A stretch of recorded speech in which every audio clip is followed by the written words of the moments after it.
Here we go, y'all. We live on YouTube. Now we got to turn up on the book.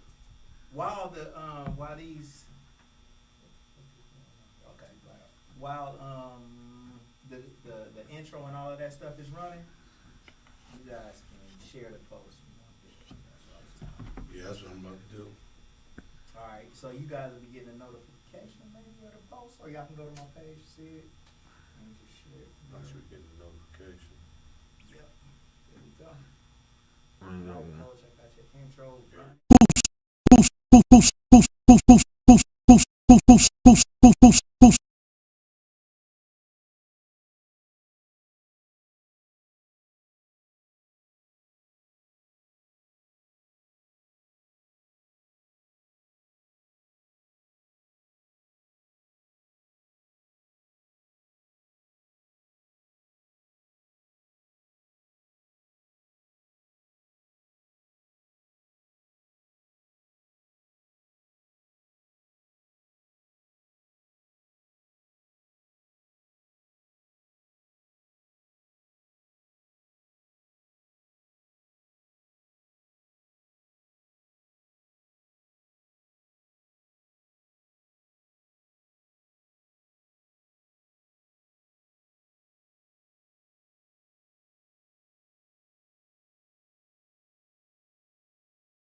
Every time I come in the press room, you're in the press room. Working on our Stars Hot Tonic Heat Press. Using all the vinyl. Making all the picture tees. I like vinyl. I'm about to just load these boxes up on that over. Man, you gotta be a crazy little brother to get fired on your day off. What you get caught stealing boxes for? Man, I didn't get caught stealing no boxes. He said he caught me though. We get our rent paid. Why don't you go in there and ask the girls real fast to see if they help us pay our rent? That don't sound like a bad plan at all. What's up, Pops? What's up, Smokey? I'm trying to set up a meeting with the girls, man. Okay. Y'all wanna help me and Craig pay our rent? Craig still owe me money from the last time he got me. He gotta learn a lesson. He shouldn't be stealing. Go ask him to tell that girl from last night to give him some money. What they said? They said it's slow for real. I'm about to just ask boss when we get our job that night. Of course you can. Yeah!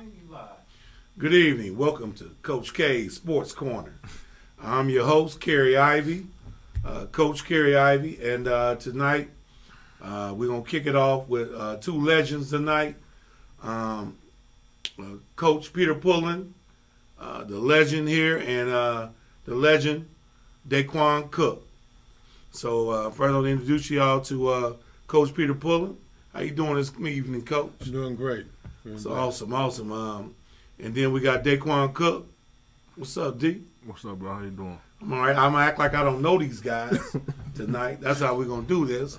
But Coach Pete, Yes. we're going to get right into it. Can you give us a little background on yourself? Yes, I'm originally from Nashville, Tennessee. I've been here like 26 years now. But I started in Nashville coaching, teaching, played, I got to give my high school some support. Played at Maplewood High School in Nashville, Tennessee. And after I got out of college, where I went to junior college first, then I went to Florida Southern in Lakeland, Florida to finish. I started coaching at Cheatham County High School. That's where Pat Summitt's from. Okay. The legendary Pat Summitt. The legendary Pat Summitt. I started there, and it's a real thing. I guess, I don't know if the head coach didn't know much about it, but whatever. He didn't tell me what he wanted me to run. He just gave me the scorebook and the uniforms.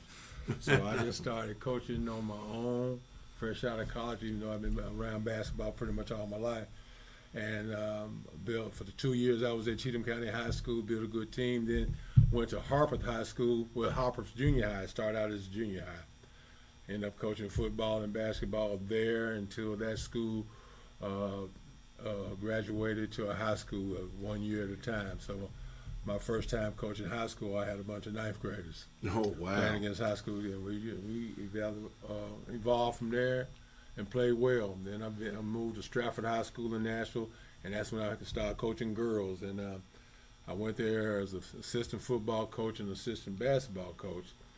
And their girls basketball coach for the next year ended up retiring. They wanted to know if I wanted to coach, and I was reluctant about coaching girls. Right. Because I've never done it, and then I got to thinking about it. I said, basketball is basketball.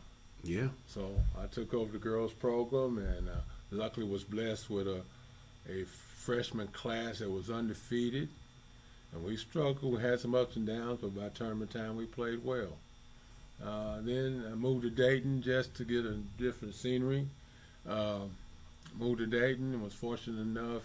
I started out at Belmont High School in girls, and then after that 1 year there, was fortunate enough to get Dunbar girls, in which I had a lot of success. The cupboard wasn't bare. Tom Montgomery left a good squad there. You followed a legend there. Yep, and they were young. The majority of that team was sophomores, and played well there, and built them. Went undefeated in the city in 6 years. Wow. I think it was 44-0 in the city in 6 years. 44-0. That's crazy. So I was blessed there. To get some girls to buy in, you know. And that's key. And that's one thing that I found out the difference between boys and girls. Once girls find success, they stay with it. Yeah. Where boys will try to tweak it and do other things with it. So you got to deal with that. Girls will just do the same thing. And then after the 6 years, I got talked in by Coach Powell to coach the boys, and I was blessed enough to start off with this young man right here. Yes, you did. Well, that just made it easy. And I'm gonna tell you, He made it easy for you. He made it easy for me. I'm gonna tell you a quick story that I've never really told anybody, and I don't even know if he remembered. We were at Hamilton in one of our scrimmages, and it was a close scrimmage, and we had the ball like with 10 or 12 seconds left. I had called timeout. We had it underneath the basket, and I was kind of hesitating in my mind on what to do. Mm-hmm. And he looked at me and said, "Coach, just whatever you call, we're going to execute it. You just do it."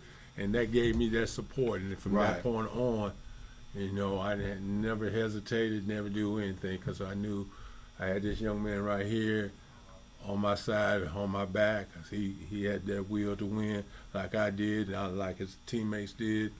And went to the state the first 3 years of my first year coaching, my first 3 years coaching boys, and been successful. He did that as a freshman coach? He was a freshman? Sophomore. No, No, that was my junior. I was that was a junior. junior Year when I got junior. When he got there, it was my junior year.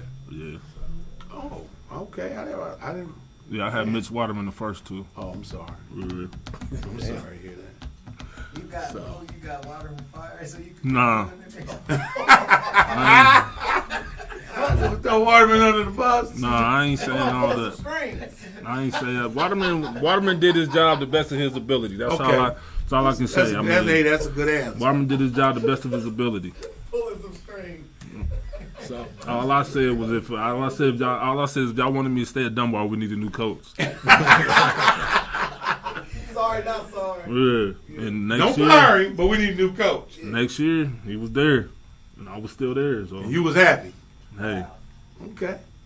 So do you end up going and winning 4 state titles? 4 state titles, went there 6 times. That's 13 years. Man, that's a hell of a number right there, man.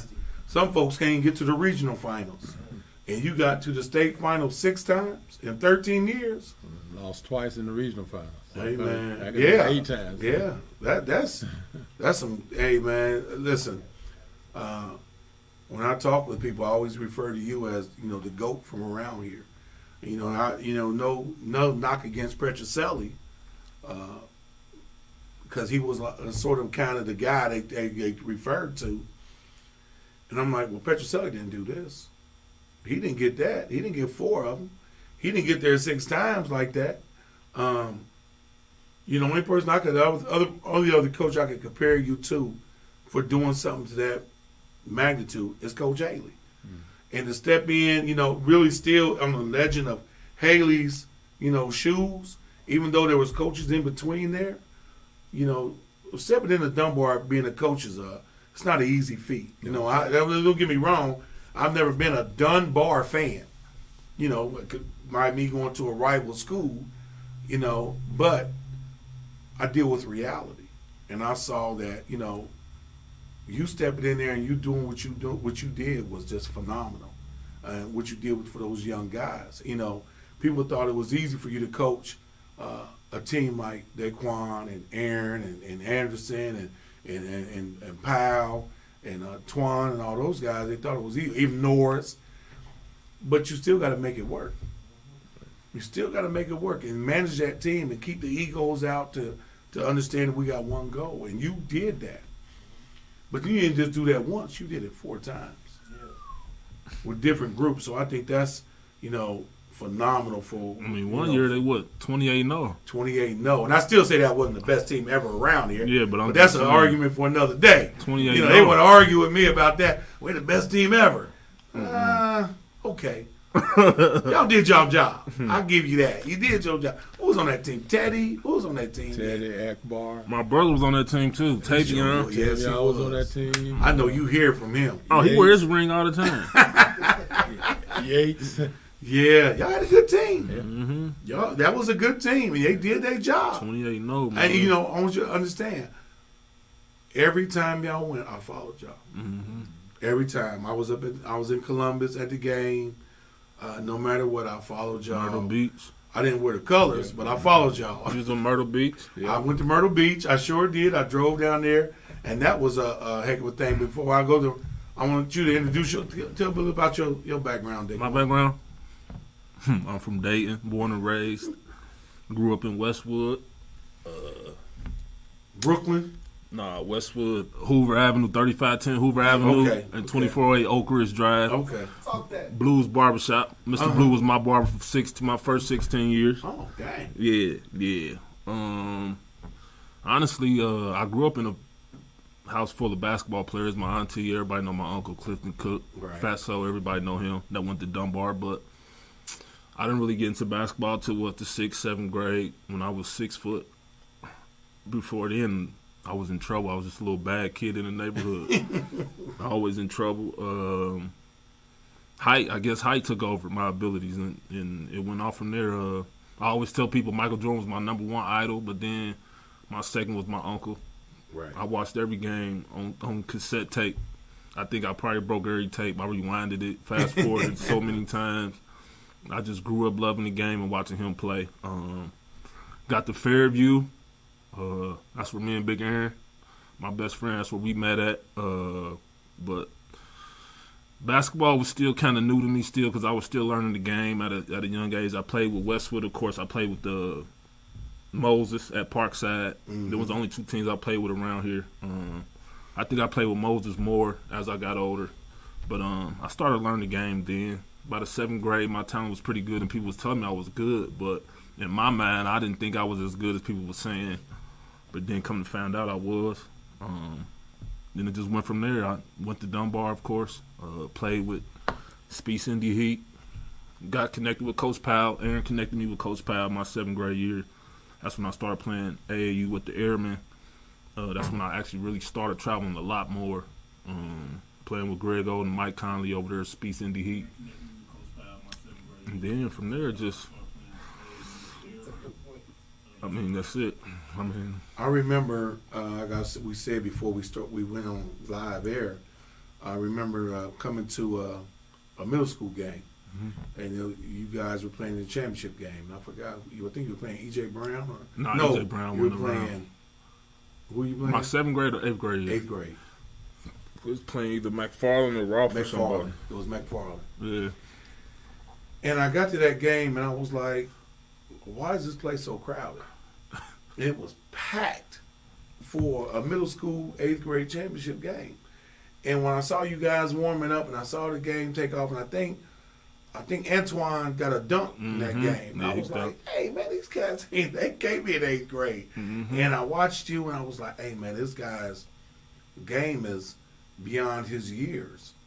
And I was just, at that time, I was just like, wow, he really can play. And they were telling me, oh, yeah, that's Fatso's nephew, blah, blah, blah. So it was just, really nice watching you play and grow up, really from that time, because I started really watching you in the 7th grade, because Coach Bird was telling me about you. Yeah, He was Coach telling me about Barry, Greg. And he was like, hey, man, we got some kid came over here for the tournament, man. This kid about 6'6", man. He dunking on folks, man. I said, what grade he in? He was like 6th grade, 7th grade. I was like, man, get out of here, man. There's no way. So they kind of told me about you guys then. So, but then, you know, for you two to hook up, I think it became a perfect mesh for you guys. Coach, I want to ask you, how was it to transition from coaching girls in the hot seat, going to the hot seat to the boys? Now, before you answer that, you know, Dunbar has probably the largest alumni around here. And they're going to give you hell if you're not doing your job. So I know the coaches prior to you getting there were catching hell because I was coaching over at Colonel White at that time. And we controlled everything for about, I don't know, 6 years, maybe 97 to 2003. We kind of controlled everything because I remember we beat you pretty bad when you was a freshman. You don't remember me beating y'all? I remember that, but Okay. I mean, you always want to try to throw what y'all did, but yeah, y'all y'all, beat us. I mean, every year we got better though. Y'all did. Second Y'all year, did. remember? Y'all did. You remember that? But my question is the coach. He remember it? I'm going to coach y'all. I'm not even talking to you, Yeah, I'm sir. just saying he remember it because he was under the basket talking. He was the one that made me score 40 on him.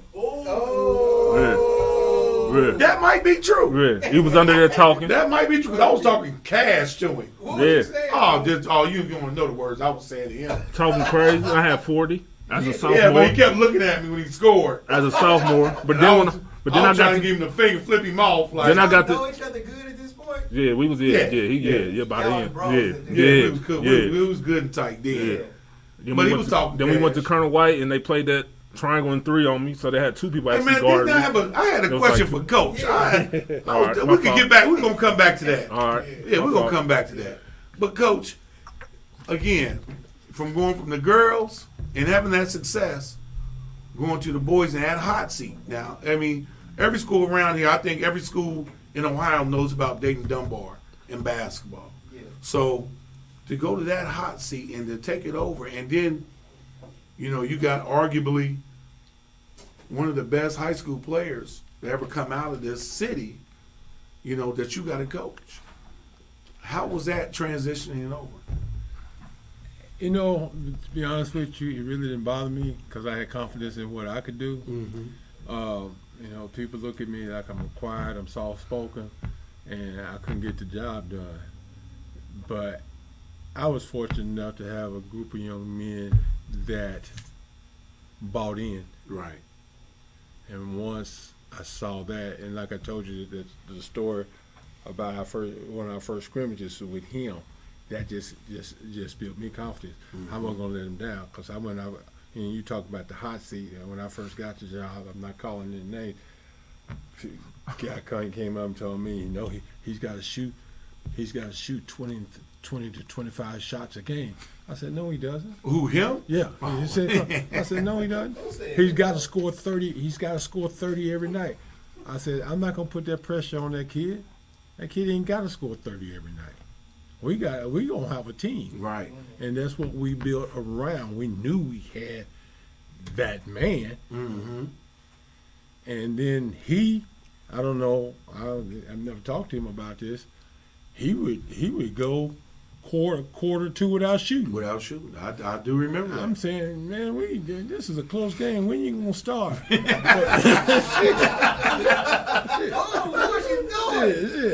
I couldn't bench him. I've been playing with them guys on my team. But he did. He played with what was around him. It wasn't about DAEQUAN. Right. It was about Dunbar winning. Yeah. And that from there on, we just built. It just built. And then I had him another year. Yeah. And just make it better. We got to the Final Four that year. And Yeah, you ended up losing to Upper Sandusky. Upper Sandusky. What was the guy's name? The shooter, 2 shooters? John Both Deaver. Deaver. Both Deavers. Because I remember I thought the bigger one The was older one that brother. was hurting you. No, it was the younger one. It was John that was hurting us. But they wouldn't listen, man. They That's why we were- lost that game. Yeah, we did. They did. listen. They We did looked at listen. that film. They thought they were They just said, bunch of white boys. This awesome white boys. They can't beat us, coach. I said, first time out I called, it sounded like a bunch of cows. They were like, but fourth quarter we broke the state record. We scored like 35 or 40 points in the fourth quarter. I mean, we even still end up losing by 5, but we finally got after them like we should. And then that summer, we played them. We sent them home from Ohio State team camp. They left. We beat them so bad. I don't know what to say. I'm sure that was. I mean, you know, you got DAEQUAN over here, and at that time, I felt like DAEQUAN. Just watching him, you know, I wasn't coming to y'all practices, but going to all because I didn't miss games, and he seemed like he was a good leader, a great leader for your team, a guy that you both saw eye to eye on things, where you were on the same page, basically. Basically, the whole team. And I thought that kind of carried you guys around. You talk about unselfish play. He was the epitome of unselfishness. I would watch him play and give up shots and, you know, distribute the ball, get Mark involved, got Aaron involved as much as he could. Darren was a great facilitator. He was great for the team. Norris, the only thing I'd say your senior year, we were down in Myrtle Beach, and I was watching Norris, and Norris was like, "Oh, I'm shooting this thing. Forget a DAEQUAN Cook. I am shooting this joker. I'm on this team too." But I thought that was a great tournament for you guys to go to. Yeah. I think you only lost 2 games, and none of them were in-state schools. We lost to Greg and then Tennessee. That's what I'm saying. You lost 2 games, but none of them were in-state schools. Oh, no, yeah. They were all out-of-state schools because y'all lost to Thaddeus Young. Yeah. I remember. They came out with their hoodies all on and warm-ups. I said, "Oh, this Memphis thing is off the hook." But that was no Mark. Yeah. Yeah. Mark. Yeah. Because he didn't fly. He didn't fly the first time. So, but the next year we took him. Coach J drove him down. Okay. Yeah. But I thought that was just, you know, a great run and a great. I mean, you're historic. Mm-hmm. You guys are your history. You know, that's a team that, you know, 25 years from now they're going to talk about. They're going to talk about Coach Pullen and the team that he had with DAEQUAN. Even the staff that you had was. Mm-hmm. I would watch you guys, and you know, I watch teams now. I watch high school coaches now, and during timeouts, and all the coaches aren't involved in the timeouts. And when I watched you guys, you know, first off, let me say, tournament time, you guys were always suited up. I didn't know if it was a concert or a game, but they were suited up, boy, shoes, suits. Y'all was fly, but everybody, all the coaches were involved. You know, and I think that's a credit to you to get everybody involved, get input from all your coaches, and because you had some Dunbar alumni on your staff. Right. And I thought, you know, the pride was there, and everybody wanted it.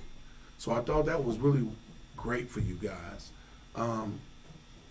After DAEQUAN's team, DAEQUAN went on to Ohio State, and I remember in a tournament, you guys were doing well, and Sweet 16, we're in San Antonio, and I remember telling you they ended up winning the state that game because they all played the same night. Yeah, we played y'all played in the state game. That's the only game. That's a game I missed because I was at Sweet 16 with him, and like you did it again. You know, you did it again. And, you know, the thing with you took teams, even the teams you didn't win the state with. You know, I'm telling guys, that's the thing with Coach Pullen, man. I said, man, he's taking, there's a term that I think I got from Coach Hall, Brown Hall. He's taking chicken shit and making chicken salad with it, you know. And some of the teams you had, they weren't as talented as other teams that you did have. And I saw you get into the regionals. You couldn't tell them that. No. I saw you get into the regional finals right before the state with this team. And I'm like, man, Coach is doing a hell of a job over there. You know, I think that was crazy. But I'm going to come to you, DAEQUAN, and talk about what made you choose Ohio State. Because I remember, before you answer that, I remember coming to the open gyms in that summer, and I remember Roy Williams being there, and I know you was North Carolina. Everybody came to see me. Everybody. I was in the gym. I was like, hey, man. But I did it for the city, though. I didn't do it for myself. I understand that. I didn't do it for myself. But there was some ballers around there at that time, too. It was a few. I mean, the gym was packed. Coach P had that open run that day. It was like 20 D1. It was the top ones there. It was the top ones were there. Now, I remember now, I'm sorry I don't got to go back, but, senior season, y'all scheduled, you played a lot of Cincinnati schools. Yeah, because you in that Cincinnati league. That was the best. That's the best league. And it was phenomenal. I remember every game was sold out. Every game went to Hughes, sold out. They had them two guys, Adrian Graves and the big man. Yes. Oh man, that game was crazy. And I'm sorry, but I was winning a lot of money back then because I was betting. I was in the stands betting. And it was just Taft, them games. Yeah, we lost the Taft. When we lose the Taft? That was yours. Sophomore year, you wasn't there yet. He wasn't there. We got blew out. I don't know who was on my team then, but we got blew out. And we played at Taft. I'm like, man, this team ain't that good. Well, I think you had, at that time, your sophomore and your freshman year, you had some seniors that didn't want to relinquish what was going on. Yeah. That you were the next, you were the chosen one. You were the one that was going to take Dunbar back to its prominence, back to its top level of basketball. So I don't think they were ready. But then once those guys were gone, you had a team that you've been playing with all those guys all your life, and they were your friends. Yeah. So it was easy for y'all to transition into that. That's what I'm thinking. I mean, it was real easy. I mean, because like you said, we all played together. Yeah. So it was a lot easier. But then my junior year, the seniors understood and knew their role as well. Right. A lot of them bought into what was best for our team because it was a lot of sophomores and juniors that were better than our seniors. But at the end of the day, they knew that and understood that. Yeah. So they gave everybody opportunity to actually play. And everybody followed it from there. But like Coach P said, everybody just bought in. When he came in as the coach, it wasn't like no backlash or nothing. We got right into it. We knew what we wanted. He wanted the same thing. But y'all set a standard to the point where every other class after that followed. They followed suit. They followed what y'all set the standard on. Everybody wanted to win. I mean, that's what it came down to. Everybody wanted to win. I mean, that was the biggest thing about our school. I mean, like you said before, Colonel White used to run everything, and then it was our turn. But at that time, we had really good quality, great players coming in, playing at Dunbar that wanted to win. To win a city title don't mean a lot. No. You know what I'm saying? We want to win state. This is the most important thing. Like, yeah, they brought the city title back, but we didn't play for that. Right. We played for something bigger than that. Beating y'all twice a year was enough for us to say, hey, we better than y'all. But to sit here and say we wanted a state, that was going to separate us from everybody else. Yeah. And when Coach came in the junior year, we already had in our mind because the prior 2 years we made it pretty far. You know what I'm saying? But we knew that we was gradually taking steps to be able to win. And by the end of our junior year, we knew what we wanted. We knew who we had to face, and we knew what we had to do. So anywhere up to Sandusky win in the summertime, we followed them. So what made you choose Ohio State? What made me choose Ohio State? Well, first off, Thad Matta was a great coach. For a lot of people that don't know, I was actually looking at Xavier as one of my top schools when he was at Xavier. Okay. Again, I grew up a North Carolina fan, Michael Jordan fan. I wanted to go to North Carolina so bad, but then it just came a time where I had to decide between family and school because family wasn't gonna be able to make the games. Right. I mean, we didn't have it like that. You know what I'm saying? So Right. It was like, why go somewhere? Why leave the state when you can play for a great coach in the state? Because Roy Williams, it wasn't even Roy Williams at the time. It was I don't even know. Was it Roy? Yeah, it was Roy Williams. Roy. It was. So I apologize. So it was Roy Williams. But I was like, Thad Matta's an up-and-coming coach, and he's great, and he done a great job. But one of my biggest issues was I knew Ohio State was banned from the tournament.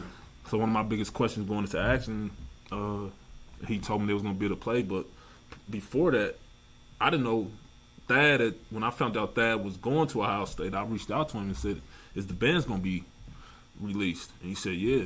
And literally, I said, I'm coming to Ohio State. This was something I told him before I even committed.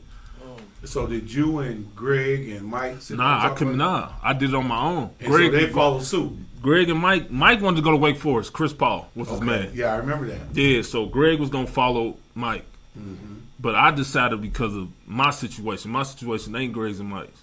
We didn't all go on the same visitations at the same time. How was your relationship with David Lighty at that time? It was cool. I mean, we've seen each other on the AAU circuit. But outside of that, we really weren't in contact as much. I think we got closer after I committed. Okay. I think we got a lot more closer. After I committed, we became closer. But prior to that, I didn't really know too much about Dave until we played him. You know what I'm saying? But I knew about him because he was one of the top players in the state. You know what I'm saying? At his position, because he was considered a 3, I was considered a 2. And you shut him down. Yeah. Hey, Coach B, you threw that in there, didn't you? You shut him down. Shut Dave down. That's probably it took me a while to warm up to DAEQUAN. So, Coach B, I'm coming back to you. 13 years at Dunbar? With the boys. 6 With the girls. boys. Yeah. I'm saying with the boys. 13 years with the boys. What do you consider your best team? I knew this question was coming up. And everybody's asking me that question. And it's a hard choice because it's hard to knock off a team that won 28-0. Yes, it is. It's real hard to knock them off. But I do not think they could handle DAEQUAN and them his senior year. I concur. I agree. They got too much size. Even though they could D up pretty good, they got too much size. And the quiet spot that nobody could answer for, I don't care who you put on him, he's going to get his. Yeah. Who's going to deal with Mark? Yeah, I agree. Mark won the game. That's how we win state. Mark won the game against Tab at UD. I found out. Mark scored all the points. He said, I got you, coach. And that's one thing about this team. He fouled out. We getting ready to go to overtime. And we leaving the huddle. He looked at me, and Mark don't know how to say anything. I used to be on Mark's butt because I didn't think Mark was getting in his best until about midway through the year. I look at his stats. He got 12 points, 4 to 5 blocks, couple steals. I mean, he's feeling the hell out of the stat sheet, ain't he? Yeah. And it don't look like he's doing anything. Yeah. He quiet, just passive out there, but he's steady, racking up numbers, getting assists, rebound. I'm going to tell you, what you just said that, Coach, and talked about that, as a sports fan, that gave me chills. To think back on that, because I'm there, I'm watching the game. You just talked about the Hughes game. I bet he blocked 7 shots. It just took me back to that, because Mark was a phenomenal player. Silent assassin. Yeah, he was phenomenal. I think you guys, that team... Ooh, that team was something else. That team was special that you guys had. And I agree. I don't think that 28-0 team could beat them. He was talking about all the coaches came to see us practice one day. And all these kind of mid-major schools and even lower D1s.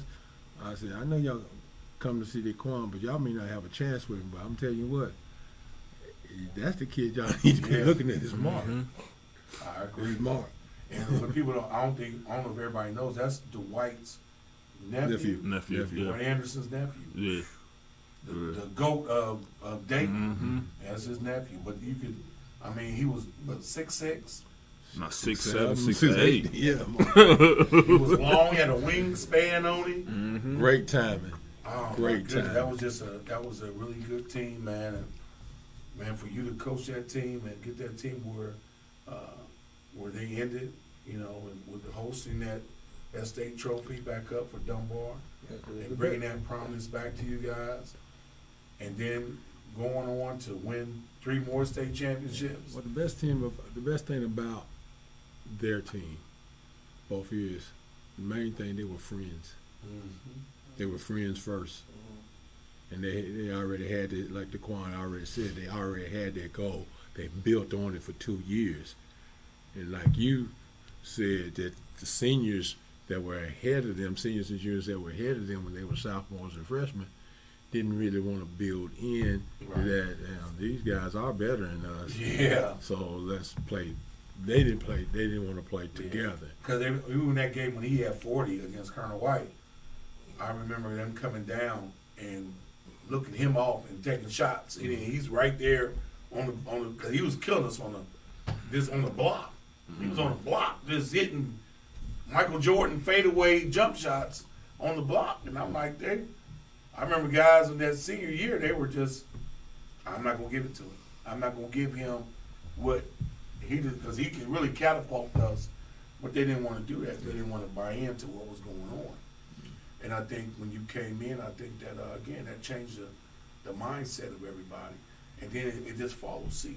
Each class after class, after class, they knew what to expect coming through Dunbar's doors. You're gonna play hard.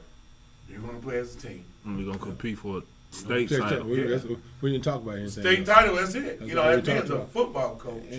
And one thing, Kerry, that and my numbers may be wrong because I'm getting old, but one thing I think everybody, at least that I coached all those years, had been at least been to the state one of their 4 years. Yeah. Now one of their 4 years, they at least got there. I know how that feels. They may not win it, they got there.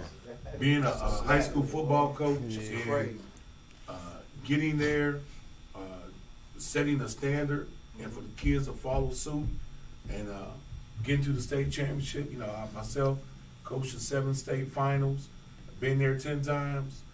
It's not an easy feat to do.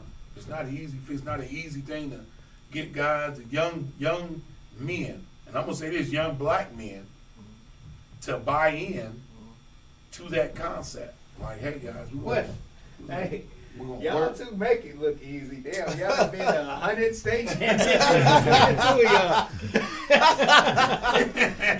Ain't no state championship left with y'all up there. It's greatness in here, man. Absolutely. It's first off, Coach Pullen is a friend of mine, and him being a friend of mine, and there's just following him. I look up to him. I look up to the things that he's done, and I'm in awe of it. Because again, best high school coach, I believe in my being ever, to coach in the 937 area. You can't tell me there's a better coach with a better numbers, because they always say numbers don't lie. And these numbers that you put up, can you pull up his overall record? Let's do it. That's amazing. I saw it. Who is? Yeah. It was some crazy numbers.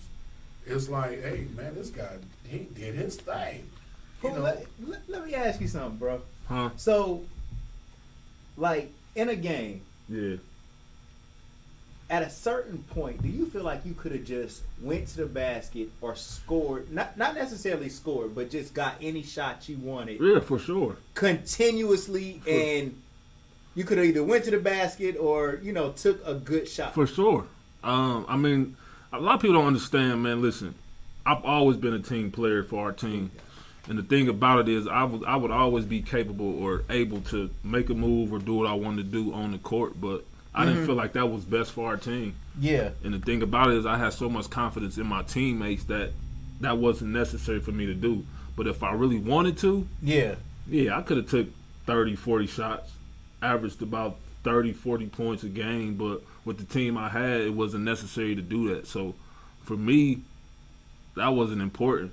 I mean, I had been playing with these guys for a long time, so I knew what they were able to do, and I had the confidence in my teammates to do what they had to do as a team. So that's what it really was. Oh, We pulling up your record right now. we got it right here. 402. 402 wins. Wow. Yeah. Hey man. And In his last year at Dunbar, 2016-17, he went 24-4. lost in the regional finals. 24-4. And who'd you lose to? Trotwood, we can beat by Trotwood. Trotwood beat us twice that year. We lost on the. So out of the 4 losses, Trotwood was 2 of them. Right. And let me see. I'm looking at your records. Oh my God. 25 wins. That's 28, 21, 23, 23 wins. Our year is 26. 26 Yeah, and 2. 26 wins. Mm-hmm. So your worst seasons. 2008, 09, you went 16-5. In What's that? That was women, though, 2015, that was women. 2015, 16 was 16-8. That was between after Josh Benson left. Okay. 08, 09. Okay. But that's still Yeah. 16 wins is nothing to sneeze about. 16 wins is something. Hey, man, that's wow. So I want to say you left Dunbar. I don't want to say you left voluntarily. What happened? I feel like you should have been able to, for a man of your stature and the records that you made, He should have made his own. you should have been able to walk out the way you wanted to walk out. Mm-hmm. Let's get that understood. I'm not going to sit on here and sugarcoat anything. I'm going to tell it like it is. You should have been able to walk out of there the way you wanted to walk out. You just told me the other day was your first time being back into that gym. Your name should be on the floor in that gym. Floor, the walls. Yeah, you should be all in there. I can't get on the walls because I'm not a Dunbar grad. Your name should be on the floor. I'll take the floor. You should be on the floor. I mean, I'm serious. I believe that, for that record, 402 wins on a 14-year career, and some powers that be, swindle and push you out the door. Yeah, that's. And what's that day like, Coach? I mean, you won 400 games. You've got 4 state titles. You've been to 6 championships, and now it's coming to an end. Like, what's that day like? What's that conversation That like? was- What happened? I'm like, Kerry. They claimed they wanted to go in another direction, and they couldn't answer my I'm sorry. question. I'm going to cut you off. I got to cut you off. I don't know what other direction you can go in, but damn. That's the only direction you can go in. That's the only direction. That is the only direction you can go in is down. I mean, come on. That was one of the reasons they wanted to go in another direction, and I wasn't getting enough kids in D1 colleges. I couldn't understand that either. So wait a minute now. And I'm sitting there with 2 juniors You got- going to come back.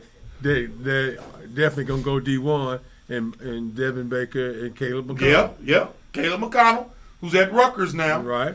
And really basically off of what you did. And Chris, I just saw where Chris Jackson. Yeah. I just saw that. He had just seen getting that. graduate. Yeah, had seen that. I just saw that. But you weren't getting enough kids in college. So we had a conversation before we went live, and we talked about the area in general and how many D1 kids are right now. Just right now, it's pretty much just 4 Division I basketball players in the area right now that's already got offers to Division I schools. It's only 4, and we're talking about maybe 40 schools in this area. And I'm just saying 937 area. It might be even more. I'm talking about schools Division 4, 5. I don't care. They got a basketball team. What you got? And it's only so many around here, and you were going to get 2 to 3 guys in the school at that time, and they want to. I'm saying even Storm. He wouldn't. Yeah. He wouldn't. He's getting ready to graduate. But they want to go in a different direction. I want to go in a different direction than Dunbar. You got Middledale, you got Colonel White, you got all these other schools that ain't did nothing. Our name has been the hottest name from 2004 to 2015, 16, and you telling me you want to go in a new direction with this coach? Out of all the schools, I mean, for my whole high school year, y'all didn't have to pay for nothing. Right. Reebok did. I mean, y'all didn't have to come out your pocket. Nothing. So, they ain't buy no uniforms. None nothing. of that. They didn't have to buy nothing. True. So, we helped y'all. We got. We helped y'all, and then when we left, Adidas took care of you. Then Norris had Nike take care of you. So it's like, what direction or what y'all looking for? We're not asking y'all for nothing. We just winning titles. Man, you should have been. I mean, if you wanted to, you should have been coaching the program forever. Until he was ready to leave. Until he was ready to It step wasn't down. gonna be much longer. Right. Well, if it wasn't. wouldn't have been much longer, but that You shoulda had it. It shoulda been his Coach was saying, decision. no, that should have been on your time. It's been on your time. And you retired like the king you are, man. There's absolutely no reason anybody should tell you. I appreciate that. Man. In most programs, in 95% of every program, that's high school and college, every successful coach was able to walk out on his terms. Yep. Even if he had a losing season, they would hold on to him like, hey, man, he's not ready to go yet. He's done too much for our school and our program to push him out the door. We're going to let him walk out on his terms. And they didn't allow you to do that. And now, you know, you're coaching now as an assistant. He don't want to be a head coach no more. I'm sure not now, but not now. But the thing of it is, and while we're doing this, is like, you know, I just want to give him his flowers, you know, so the city will know, you know, this is Coach Peter Pullen, the legend. If you don't know him, you better know him. This is the best coach to ever coach around here. You know, to me, it's you, Coach Haley, and then we can just, you know, trickle in the rest. You know, Petrocelli, I guess, for men's basketball, for boys basketball. Coach, what makes a good coach? Like, what are some of the characteristics if you were to hire a coach, right? And they had some of these same characteristics that you have. What would you look for? Well, one, I think you got to have a relationship with the players because you got to get them to buy in. Yeah. And there's several ways you can do that. And, you know, everybody probably know Richard Brown, Tutu. Tutu, his kids would run through a wall for him. Yeah. But he did it a totally different way than I did. He did it with more intimidation opposed to I try my best to push you. I find out some kids you can fuss at, holler at, and some kids you just got to pat on the back and talk to them in a way they'll understand it. So that's what I learned just growing up, kid. Because when I first started coaching, I coached a bunch of white young men, and that's how I got them to buy in. I just found out their personalities, so I could deal with those personalities. And you know, especially the two teams he was on. Folks said, "Well, you supposed to win with that team." I said, "But no, not necessarily. You got to realize." You got to realize, there's a lot of personalities and egos on this team too. Yeah, that you got to deal with. You definitely. And that's what we didn't have. We eliminated that, and it wasn't me. It was them because they wanted to win, and they didn't have no ego. They would have their moments. Yeah, you know, Aaron would have his moments. I had to sit. You know, I was never going to say, "No, you're not playing." Or you ain't gonna play the halftime though. I wouldn't tell him until he was dressed and we would get him to walk on the floor. Yeah, I wasn't gonna tell him before game because he'll leave. So I just waited. He just said. So that's how you have to handle stuff like that. He knows. Yeah, he knows. And that's how you have to handle that stuff. I'm not gonna shoot this whole team in the foot just because Aaron's acting a butthole right now. You didn't really model any coaching style. You just coached from your heart. I coached from my heart, and I adapted my coaching style to who I had each year. Yeah. I found out what was their best. I wasn't big, even though he was one of the best three-point shooters around. I wasn't really big on three-point shooters, but I knew he could shoot it. Yeah. But then several years later, my last couple of years, I'm sitting there with Chris Jackson, Storm Cook, and Caleb McConnell and Baker, all who could shoot the three. So that year, that's what we did. Yeah, I was raining. Shot up three. We shot up threes. Coach, you held Pooh back, man. I didn't. He held himself. The only reason I'm saying that is because, like, Anthony Davis always talks about how Coach at Kentucky, what's the coach at? Calipari, yeah, because he made him play center. You know what I'm saying? It was just the fact that he felt like it would be easier for me to get to the basket, or definitely. And back then in high school, my mid-range game was my game. Yeah. So it was always easier to get that rather than a three. Plus, I didn't need to settle. I mean, I was averaging 25, 26 points and probably only taking 1 3 a game. Yeah. That, you know what I'm saying? Yeah, no doubt. Then you went on to But become until the he 3-point champion of the But NBA. until he wanted to show out, if I asked some game, Yeah. if somebody pissed him off or Kerry, say something. Carrie. I was his motivation. I got a very comment. Raymond Jackson from the comment section said, "Touch on the Thurgood Marshall versus Dunbar rivalry." Thurgood, I ain't play against Thurgood. Okay, well, Coach P, I ain't me.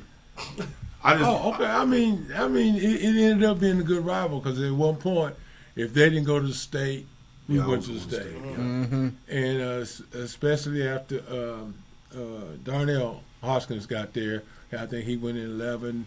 We won it in 10. He went in 11.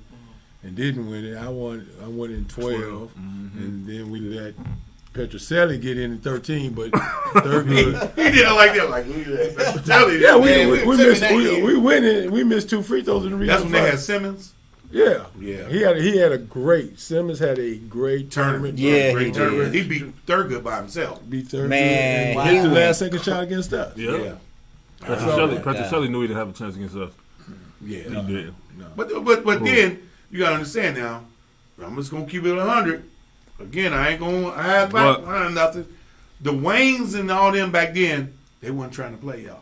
Oh no, The Waynes, the Centervilles, they weren't trying to play y'all back then. Nah. It was y'all on the schedule. Oh no, we're not gonna play y'all. Only people that played us consistent was Trotwood. That was it. Well, All the everybody else, schools, other than that, you had to travel. We had to go out of state. You had to go somewhere to play, or you had the Cincinnati League. I would have thought my senior year when we was ranked 14 in the country, I would have thought everybody would have wanted that exposure to play against us, but the only team we played was against Greg and them. They didn't want no smoke. But now, when they go down, when they went in a different direction, well, we played them. Let's play Dunbar. That one time we played them. The oldest Trice there. Jaron just took over the show. Hey, took over. we beat them. And he found and said, "We beat their ass. It wasn't no rivalry." You talking about Thurgood? Who said that? D-Pal. Right. Cincinnati League. There he go. But DAEQUAN, back to you. They said they did go in another direction. Trash can. Cincinnati. Who said that? Arco. Rainey. Oh. You're at Ohio State. How was that going for you? It's going good. I mean, it's different. You got to understand, I'm coming from being around my parents and friends, and then now I got to wake myself up for school. I got to be on time. I mean, it's difficult because I know. Then I had to go to summer school, so that made it even worse. I have never ever lifted a weight in my life. I get to Ohio State, we lifting every day at 6 in the morning. My arms can't move, and then I still got to go to class. I had a dance class. I remember that. I had a dance class, a hip hop dance class at that. But and you can't dance. I still can't, but it's okay. I passed. I got a B.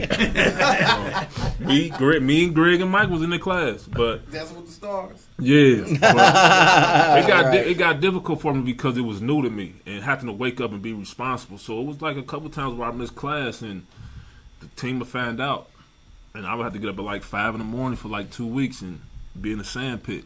Consequences. Yeah, so I realized I wasn't gonna miss no more classes, but it was different because one of my classes was like 352 kids. So I'm in this is my lecture class. Ohio State, already. I mean, your enrollment is what, 50, 60,000? Yeah, so this is like, I'm going in this class and I'm like, it's 350 people.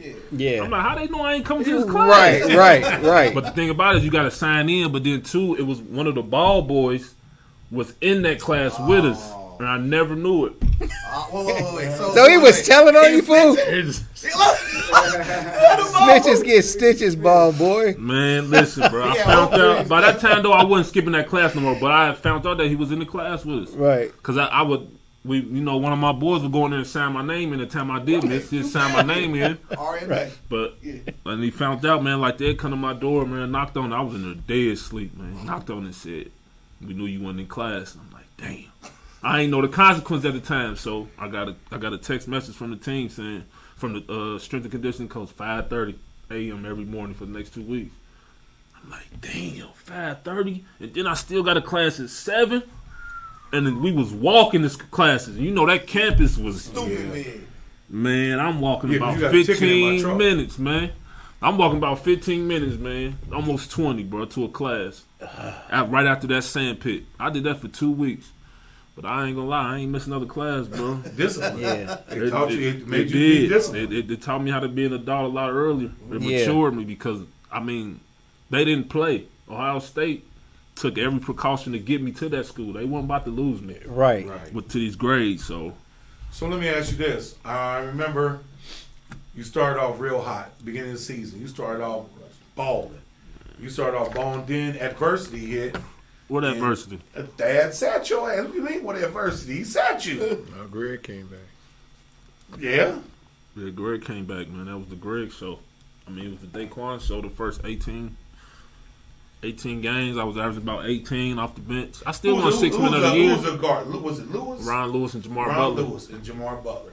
Mm-hmm. And I've kind of felt like, as I was coming to the games, I've kind of felt like Ron, same situation you had at Dunbar, Upper class. did not want to relinquish and say, okay, it's you guys. I don't know. I wouldn't necessarily say that because Ron, I wouldn't put that much on Ron because Ron actually was Helpful. good, very helpful. Okay. Yeah, me and Ron had a great relationship at school. I would never say it was that. Well, I remember you said y'all had a good relationship. Yeah, it was great. I mean, I looked up to Ron because Ron actually played with Steve Wright when they were with the Yeah, Bowling Green. Bowling So Green, that's right. how I actually met him because Steve had told me they was cool. But I actually looked up to Ron. Where I felt I got stubbed at was him putting Jamar Butler at the 2. Okay. Jamar Butler had been a point guard all the way up until me and Mike got to school, and then he puts him at the 2, and then I'm on the bench. You know what I'm saying? So I felt like that's where I got snubbed at. But at the time, I was still playing. Yeah. I mean, I was the leading scorer off the bench for that first 18 games. So it was like, I mean, I'm doing what I'm supposed to do. Y'all had a heck of a schedule that year. I remember. Oh, yeah, we had all the number 1 teams. Yeah, Florida, I remember you went to North Carolina. We went to Florida. We went down to Florida and got our ass beat by 40 almost. I remember we went down call. to North Carolina, and they had the big kid, the big center.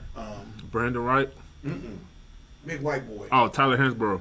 Yes. Mm-hmm. And I remember it was packed in there at the North Carolina's facility. Yeah. And that was my first time being down there in that Chapel Hill area.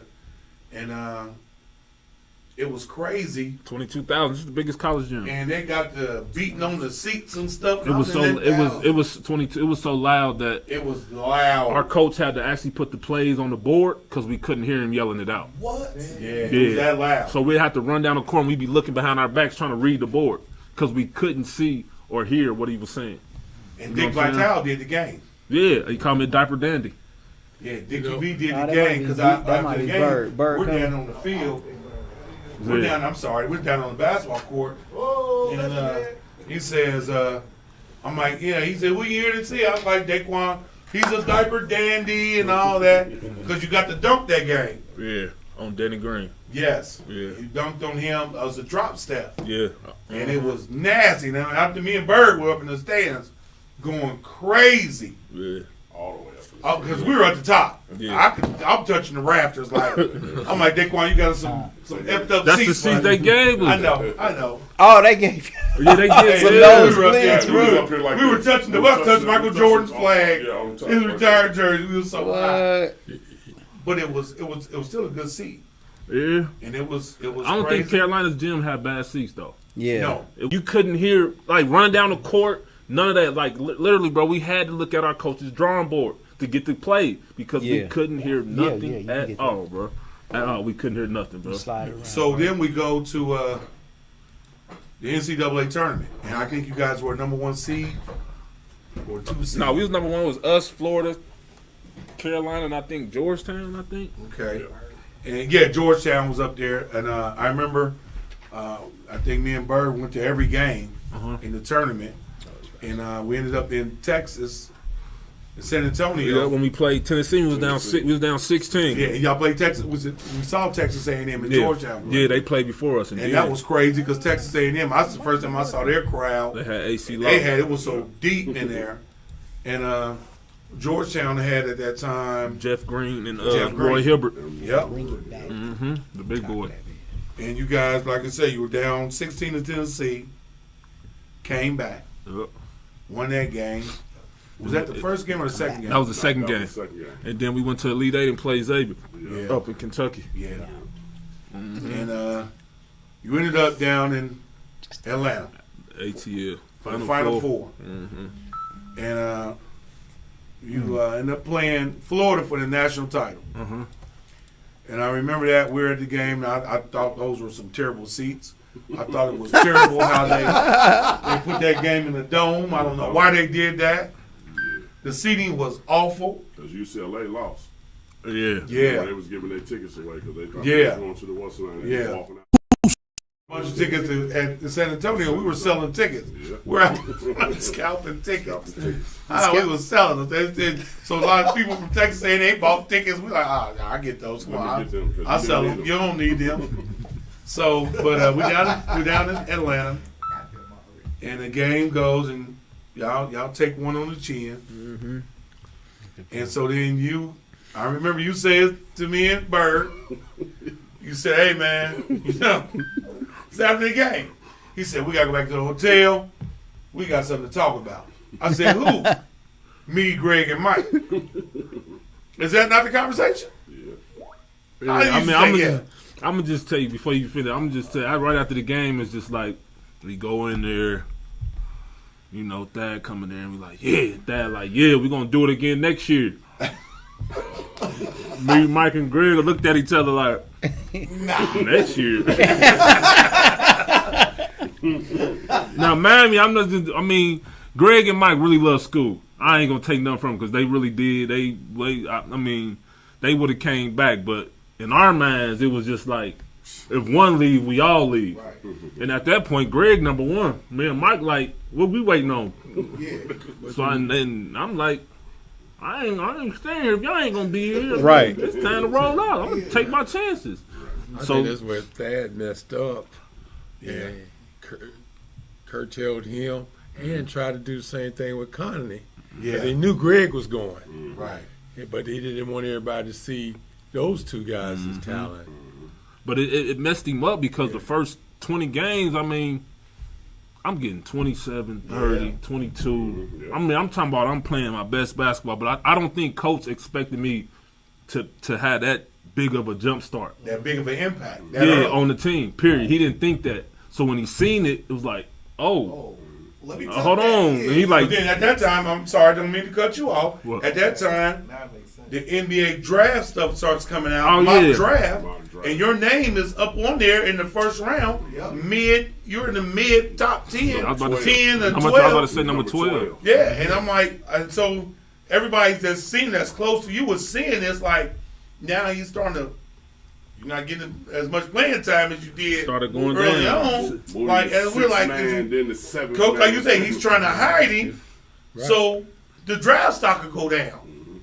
Pooh, when y'all was playing together in AAU, who used to lead the team in scoring? It depended. It depended. It was never one person lead. Like if you check the stats of our team, Yeah. it was always 14, 15, 16, or 17. Y'all was balanced. Yeah, it was basically I balanced. realized Eric Gordon was on that team. You had Eric Josh Gordon McRoberts. and Josh McRoberts. So it was always balanced out. It wasn't like Greg had 30 and everybody else had 20. It was like 12, 13, 14, 15 because everybody on the team Was eating and playing together. double digits. And so it was like, My fault. I didn't mean to cut you off, DAEQUAN, but even young Derrick Rose, his daddy used to bring him down.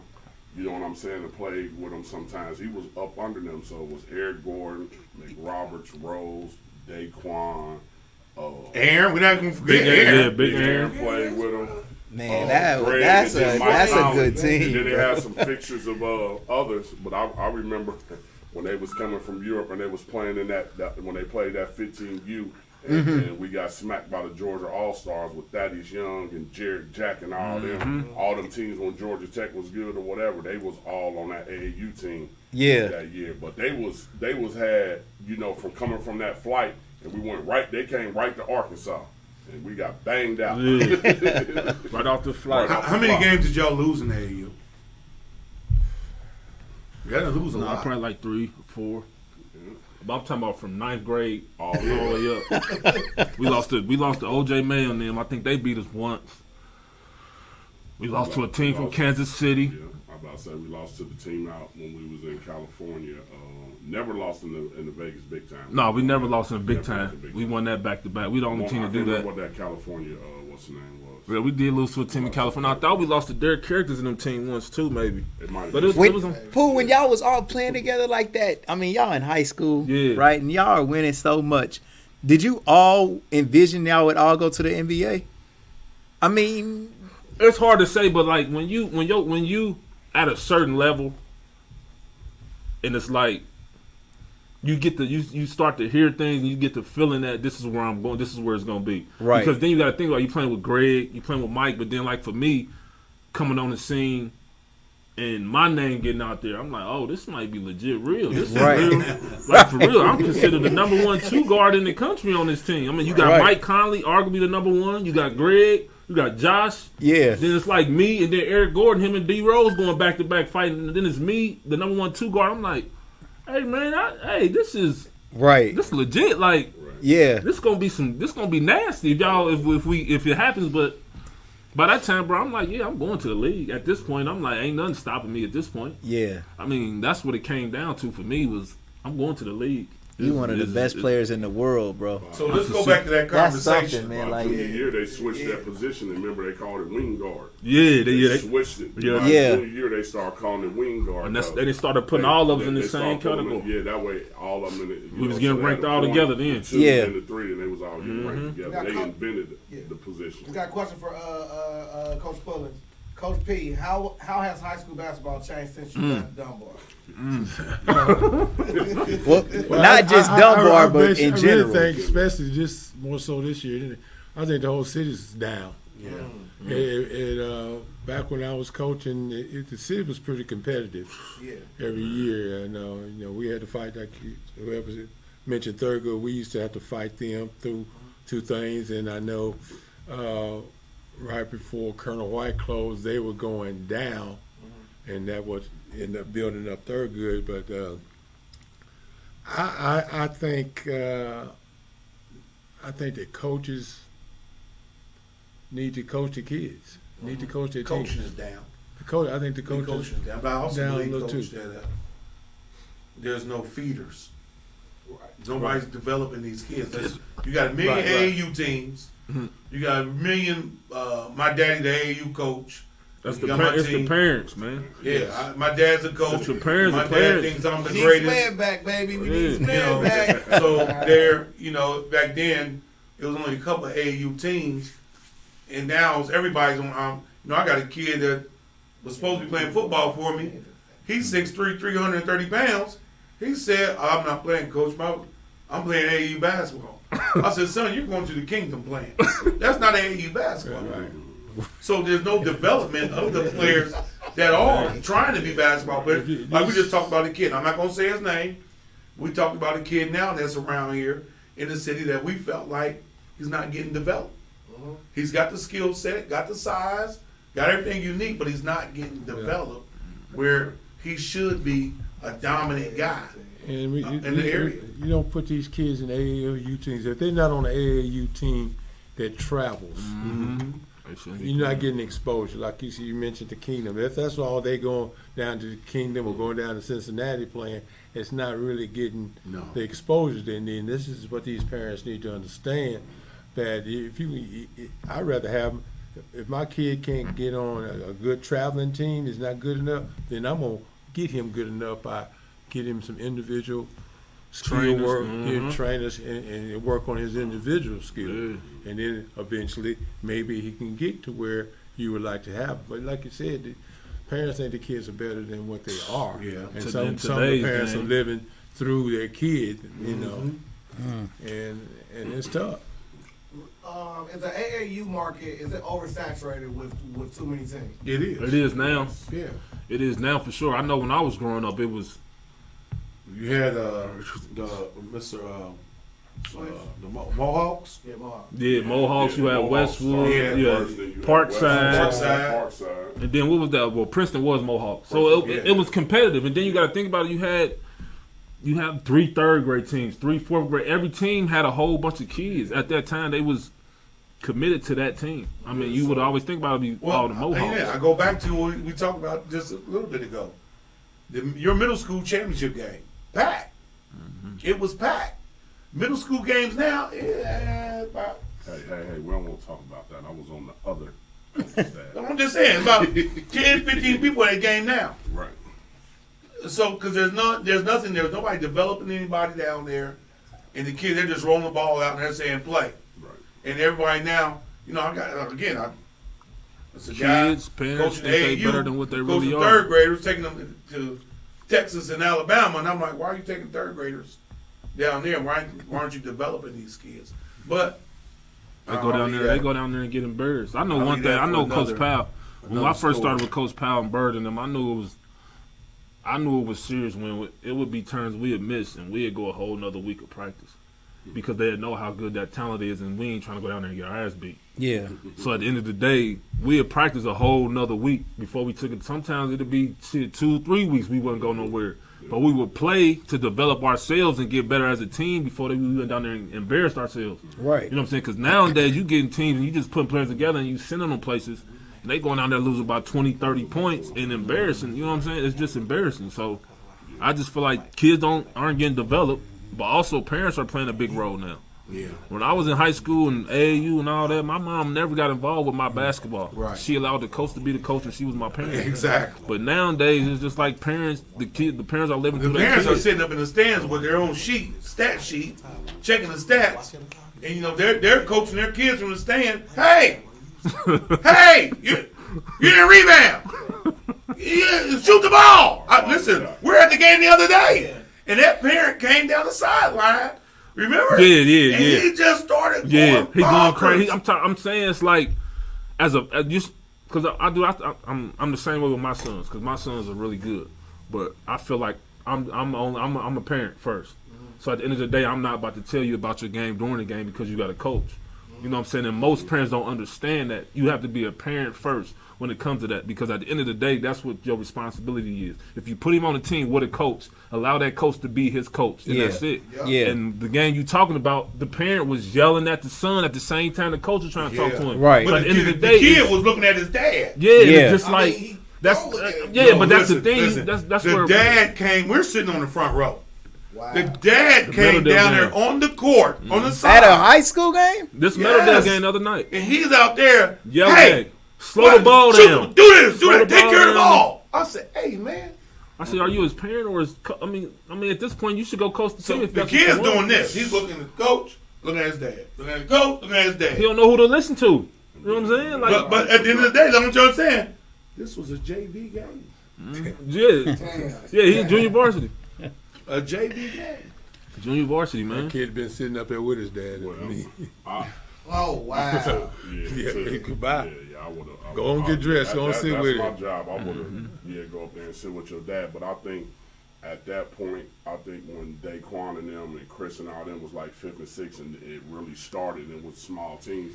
But when they started to garner all that attention and getting rated, and then boom, jump to the NBA, every parent now is trying to catch that lightning in the bottle. Yeah. You can't tell them nothing. Like I tell them all the time. You gotta have the lightning. Y'all kid ain't bugging like he was bugging to shoot 500 shots before he actually went to school on the shooting machine. They're not doing any work, so they think they just woke up and got, you know what I'm saying, to the NBA. And we They didn't know even how have much- social media like that. Yeah. Just think about if I would have had Have social media like this, like yeah. So Right. So that's actually what those parents are trying to get because they seen when he come back they can actually see. Well, a him and lot of talk people and all didn't that see kind of stuff. what he did. Yeah, that's what I'm talking about. We remember Yeah.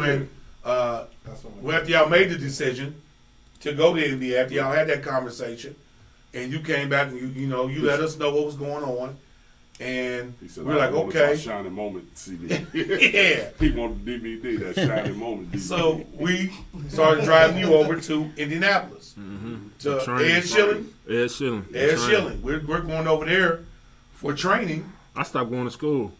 Yeah, we're going to Ed Shilling. Yeah, he stopped. Yeah, I stopped going to school right after the game. When he got back I from still have Atlanta like 2 from months. Boston, he called. He said, "Come, we got all this stuff. Come get me." He came back and This at started Ohio training. State. Yeah, I started training in March. Yeah. Right. School went over till May. So we're going to Ed Shilling. I know I'm headed. March Madness. Now, man, Ed Shilling has a facility Yeah. that's out of sight. Yeah. A barn with a full court. He got weight room. He's got everything. Yeah. He's going in there, so he's got DAEQUAN doing these drills, man. DAEQUAN wasn't used to some of this. Yeah. Dribbling drills.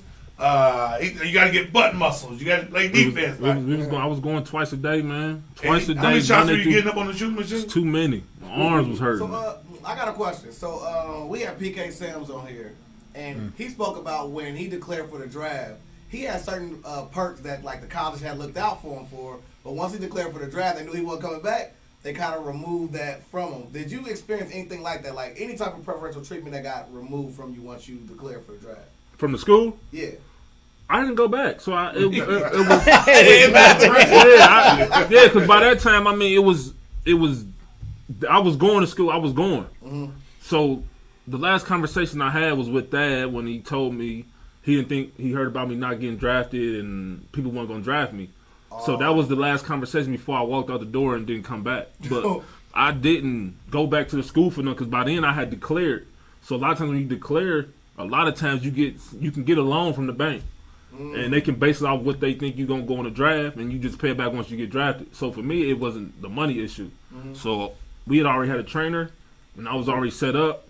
We had already had, me, Mike, and Greg it was a 3-bedroom in Indianapolis, a condo. When he told you that he heard that he didn't think that you would get drafted. Well, remember we talked about. What was the comment? What did you say, Pooh? He was trying to. I didn't say nothing. I told you, like, at the beginning of the season, I did what I did, but it was like he tried to stop me from dirty work, man. He tried. I'm not going to say coach tried to stop me. He started using the excuse saying I wasn't playing defense. That was one of the things he was telling the coaches. I wasn't playing defense. You know what I'm saying? I was lacking in certain areas. So I was a little upset about that. But the conversation me and him had was, scouts don't got you getting drafted. You might go 60th. You might go second round. You might not even get drafted. And in my mind, I'm like, I'm taking that chance because I know what I done did, the work I done did. But then on the other end, I knew Isaiah Thomas.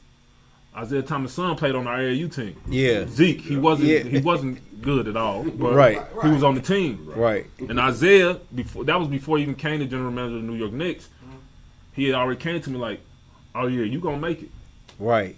Wow. And my man, I'm like, that's all I need to hear. Right. Man, shout out to Isaiah Thomas too, man. Yeah. How'd that feel to have a for real NBA legend? I mean, it was amazing because it was at one point he was traveling with us. Our team was so good, he would travel with us and come to the games, but he had to like put on a hat so everybody wouldn't be around him and see him. But he was coming to our games to actually watch us. Yeah. I mean, he know my nickname. He still called me Pooh. Yeah. You know what I'm saying? But it was just like I'm hearing it from him, and then Coach Conley at the time was becoming an agent, and he's telling me another thing like that ain't true. And I'm like, well, this is what I was told. Yeah. But at the end of the day, I'm like, I'm gonna take my chances because I know what I can do and I've improved it on the court. Mm-hmm. So all I gotta do now is go out there and play. Right. And that's what happened. Even on that, I'm gonna say this. You know, I don't know if everybody remember, but DAEQUAN was a McDonald's All-American. Yep. Yeah. And I went out to that game. Me and Bobby. R.I.P. man. Coach P and them went too. Yeah, everybody was out there. We all was out there. Dave D. And I remember sitting in a hotel, and Bobby done ran up the bill in the hotel room, ordering movies and on the phone because his cell phone was cut off. Bobby. So he's running my bill up sky high. So I go downstairs to the bar to have a drink. So I'm sitting at the bar, and I'm talking to this woman that's sitting at the bar. And she's like, you know, of course everybody knows this is the hotel where you guys were staying. Yeah. So I'm sitting in there and I'm talking at the bar and we're having an afternoon cocktail. And she's like, who you here to see? I said, oh, my nephew. Yeah. DAEQUAN Cook. She said, oh, okay. I said, who you here to see? She said, my son is playing. I said, who is your son? Kevin Durant. Yeah. I said, oh. I said, oh, okay. Yeah. like, all right. So Did you know Kevin Durant at that point, Coach? I didn't know him. Yeah. So I didn't know too much about it. Yeah. So she liked Kevin Durant, and then she told me the story how he was a freshman. He was a point guard on the team, and he was only like 6'2", 6'1". He grew like 7 inches. And he grew. He sprouted. Yeah. And he was young. He was a young high school guy. And I think when he was a senior, he was just turning 17. Yep. And so she's telling me the story, and I'm sitting there like, now my thing, my chest is stuck out wide like, oh, DAEQUAN about to get fucked. Yeah. And she like, oh, my son's 6'10", and he can do this. I'm like, whatever. Let me buy you another drink, whatever. She's telling me this, and at that time, you see her at the game, she was fly there. Mm-hmm. Yeah. She was fly. Queen. Yes. So we sitting there chopping it up, we talking. So then we get to the game, and I think you were MVP, and he got co-MVP. You should have got it. I should have got it. They gave it to Chase Budinger and KD. Whom? Chase Budinger. Yeah, the white guy. Because he was from there. He was from there. He was a volleyball player. Yeah, number 1 volleyball player. I remember that. Where did he end up going? Where did Chase go? Arizona. I remember that. And I think you had like, 17 or 19? I had 17. 17? I got that. My memory's not good. Yeah. But I got that. And I remember, I'm like, man, he should have got MVP. But they gave it to him. I think he had a couple of dunks. He only had like 11. Like I said, he was just at home. Yeah, he was at home and he got that. And I think KD got... Yeah, he had like 19. I was the second lead scorer. Right. On the team. So, we do all that. Then, you go to Ohio State, do what you do. Draft comes. You have a draft party. Yeah. And the draft party was lit. It was lit. It was crowded. That was my first time ever drinking. Yeah. I had a little champagne, boy. It was about a couple bottles. It was like a couple drinks. I was so up. I woke up the next morning. I had to get on the plane. Yeah. My mama had a wig on. It was bad that day. Real, man. Y'all laughing. Yeah. I'm like, I asked my mom, like, where you get that wig at? It was just something. She just threw it on. It was a long night, man. Right. Face still had tears on her face. Coach Powell had sleep in his eyes. Yeah. I'm talking about we walked, man. We got to the airport, man. It was crazy, man, because I had never flew private before. Then it was like, remember I don't know if y'all know, but Shaq had his plane come get me. Oh, yeah. I remember he told us. Because usually when you get drafted, the team sends out their plane. But, of course, the plane at the time, Miami was on Delta, so it was somewhere else. But Shaq had his plane come get me. We get there, airport. I don't know how to check in. It's really my first time really flying, like, private. So I'm like, damn, I'm half drunk. I've never been drunk. My stomach hurting. I mean, I was messed up in my mind. Like I said, her wig was... Her wig was throwing me off, man. Because I've never seen my mom wear a wig, bro. It was crazy. He said, where you get that? I'm telling you, I'm That mother was like, man, if I could find the video, my mom had this, it was black and she had a little blonde in it. I'm like, my mom had a wig on. It blew me up, bro, because it was like a real small one. I'm just like, what was that? This what you didn't have this on last night at the draft party. I'm for real. And then Coach Powell, he sleep. Yeah. I'm like, oh, man. We get on that plane, though. They had food on there. Man, I don't think I ate nothing. I went back to sleep, man. Yeah. My suit was half tore up. My cousin, Kevin Allen, he had made me another suit. So that was the suit I wore when I got there. But I had to go buy me some socks and drawers when I got there, bro. I was like, we didn't know what to do. Yeah. Then I get to Miami. Once I got off the plane, they got a whole lineup of stuff I got to do. Now, I don't know if people knew, but, like, I had to show up at a camp that day after I got drafted. And that was my first check. They gave me $2,500 for an hour. Okay. So it was like, damn, yeah, I know. Okay, I know. Get the money right now. Yeah. So when you see players at camps, that's like $3,000 now for 30 minutes. Right. When they ask you to go, so during the season, I would always be like, yo, y'all got any camps? I'm like, right. They want me to go show my face. Coach, I remember. My bad. I remember we came down there your rookie year to Miami. You were staying in a condo. That was a rough year. In the condo, rookie year, bro. Shaq was in the same condo. Yeah, he was on the top floor. He had just split up with his wife. Mm-hmm. And he was on the top floor, and I remember meeting him for the second time because I met him the first time in L.A. with Jeff, with Coach Graham. And I met him out there when he played with the Lakers. So I meet him down there, and we're looking at me, Darren, and Fuzzy. And we're down there, and we're laughing, and we're at your spot. And it was just surreal, just going into the players' entrance for the game. Yeah, going into there, the garage, and seeing all Shaq's cars down there and everything. It was surreal. It was just like, my man's in the league right Yeah. now. And then, I've been to some other arenas, but Miami Heat's arena, they got a place they call the Grey Goose Lounge back there. Yeah. All I can tell you is I didn't see a lot of the games. Right. Yeah, they got a lounge. I'll be looking up in the stands like, damn, where everybody at? Right. Then I see them walking behind the bench. Hey, man, every time I go down there, I'm like, hey, man, I need wristbands for the Grey Goose Lounge because you got to have a wristband to get back there. Yeah. That's where basically when you see people that sit on the floor seats, that's where they go. It's like a lounge for everybody that go in there and mingle. Food. Yeah. Yeah. It's drinks. Fat Joe. I mean, you will see, I saw Drake back there, Rick Ross back there. Yeah. Lil Wayne would be back there. Everybody's back there. Dwayne Wade's current wife was back there. Yeah. Yeah.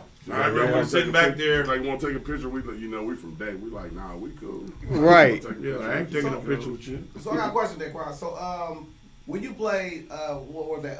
At North Carolina, they had 22 capacity was seat. So at Miami Heat arena, it's 21,000 capacity. Yeah. What was it like in that arena compared to playing in North Carolina? College, you got to understand, college is like every possession, every moment is important. In that game, we number one versus number two. Yeah. So it's like crazy. It's crazy the whole game, like nonstop. It's a college atmosphere. College atmosphere is totally different from the NBA. Because you can sometimes look in the stands and there won't be a lot of people there at some regular season games. But when the playoffs hit, it's totally different. Right. Yeah. But it was the playoffs then when we was playing Carolina to a certain extent because of the rivalry we had at that time. Because it was like they was coming in as the number one recruited team and we was number two. And then we was the number one team and the Crimson Day was number two because Florida had just lost or something. So it was like that night we became number one. And then they was number two and Florida was number three. So it was just like the atmosphere just became even more crazy. But I feel like we should have won that game, but we did. But it is what it is. But yeah, college atmosphere is totally different from the NBA. It's way different. Like a movie. Yeah. I'm telling y'all, if y'all go in there, if y'all can go, man, to get that experience, go in there, they play a good team against Duke. And they get as loud as it did, you will not be able to hear yourself talk. Can't get a ticket. Yeah. You can't hear yourself talk, yell or none of that. I'm talking about it was crazy. And I just be looking at the board, and the board he was writing with the wrong marker because it was like light and you couldn't see it. So they was like, damn, you blind? I'm like, nah, look at the board. You can't see. Then he changed the marker finally to a black marker, which it should have been from the beginning. Yeah. And then we started being able to see, but I'm talking about you can't hear yourself yelling or nothing. It's like unbelievable. But Coach Pullen, how'd you feel when you seen DAEQUAN get drafted? I mean, There you go. this is a player that you coached. Y'all done won a state championship together. Now he's going to the NBA. Well, I was very proud of him and his accomplishments. That's the main thing. And I take just a little small back seat at just saying that somewhere down the line, I hope I have pushed him to help him get to that level. Yeah. But it was mainly on this young man doing what he had to do as far as in the classroom and on that court to get to where he was. And I just knew, you all talking about when they started holding him back at Ohio State, and I always questioned because one of the first scrimmages they had was at a coaching clinic in the fall. They had it, they had to have that fall coaching clinic up in Columbus, and I went there, and the Quan went out there, and I was just sitting about 3 or 4 rows up, and Thad knew I was there. I talked to him earlier. He hollered up there, Coach Pullen, where are you? And I raised my hand, and he said, what did you do to make DAEQUAN play defense? I said, I had 4 other guys could play defense. Quan averaged 24 points for me. The number 4 could play some defense. That's what I was trying to tell him. Right. You find 4 of them. He giving you 24. Right. He giving you 24. He ain't got to exert himself on both ends. Yeah. I mean, we had some great defenders. That's very true, though. That is true. Don't worry about me defend my 24 points I'm hanging on this scoreboard. Man. Now I ain't now when word would get out, we'll play against a team where they felt like they have somebody as good as me. Now I still up to the plate, right? But other than that, you took things personal. Yeah, I did because I hated when people said somebody was better than me. So I took that personal for sure because it's like we know you're not better than me, but we gonna get this clear right here, regardless of what it takes. I'm gonna outscore you and we gonna win the game, right? And that's what it came down to when it came to that. It was pretty much people always used to say I only played defense when it was something on the line or people said they was better than me. So which was true. He said, which was true. Ask David Lighty. Right. How tough was Diebler to play against? This is from the comment section.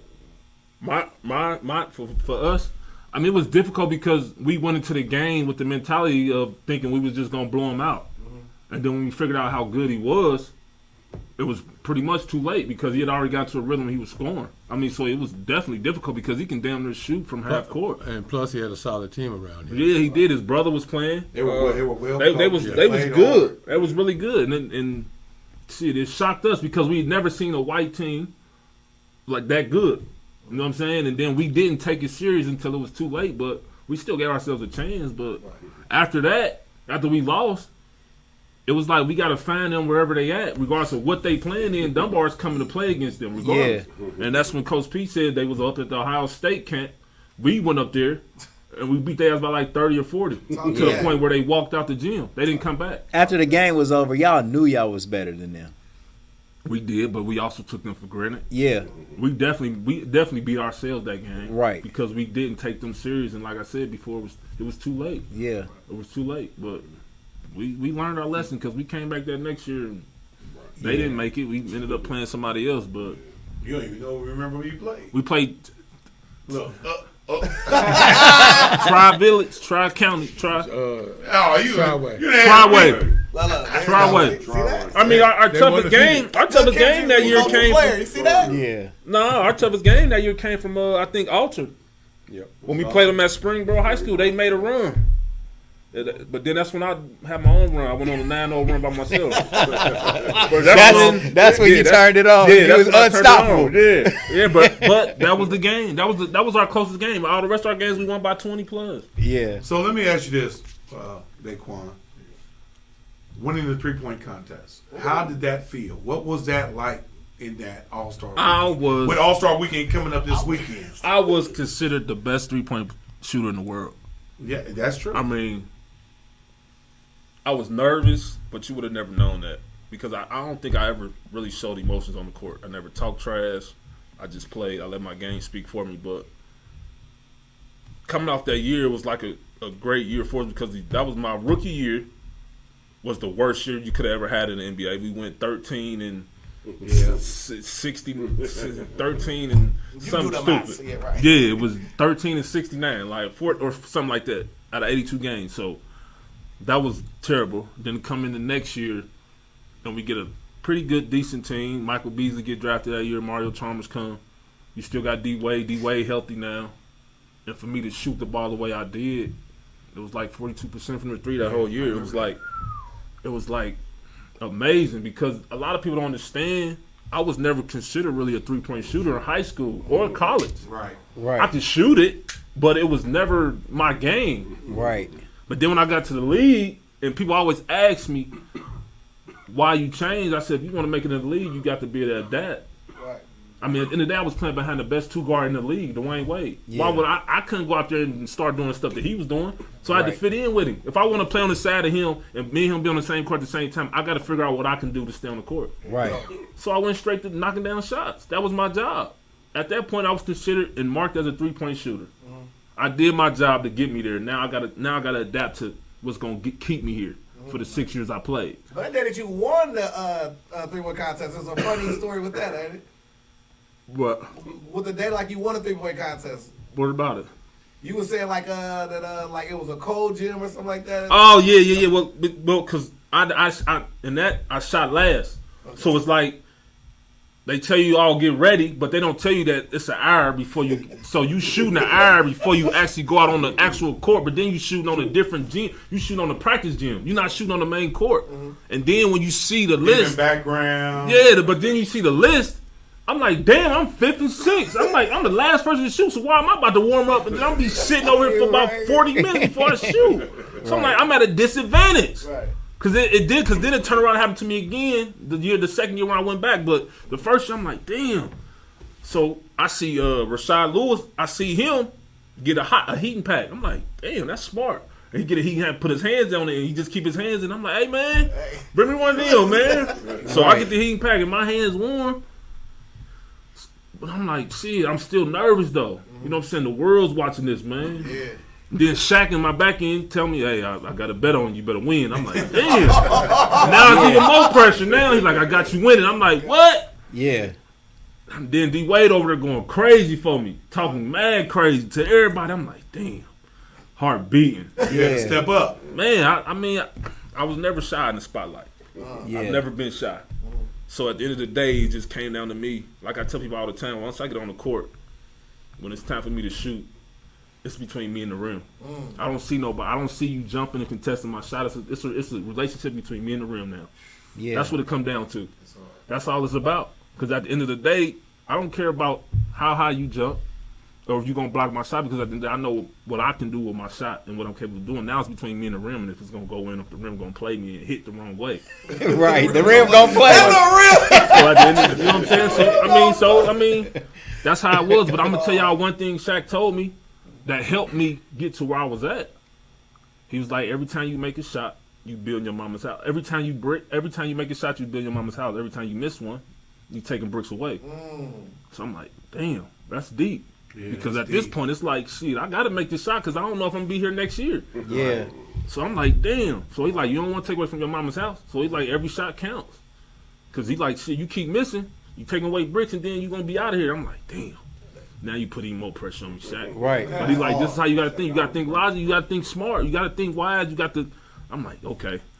So that's when it just became a mentality. Like, for me, it's like I can miss 1,000 shots, but I still feel like the next one going to go in.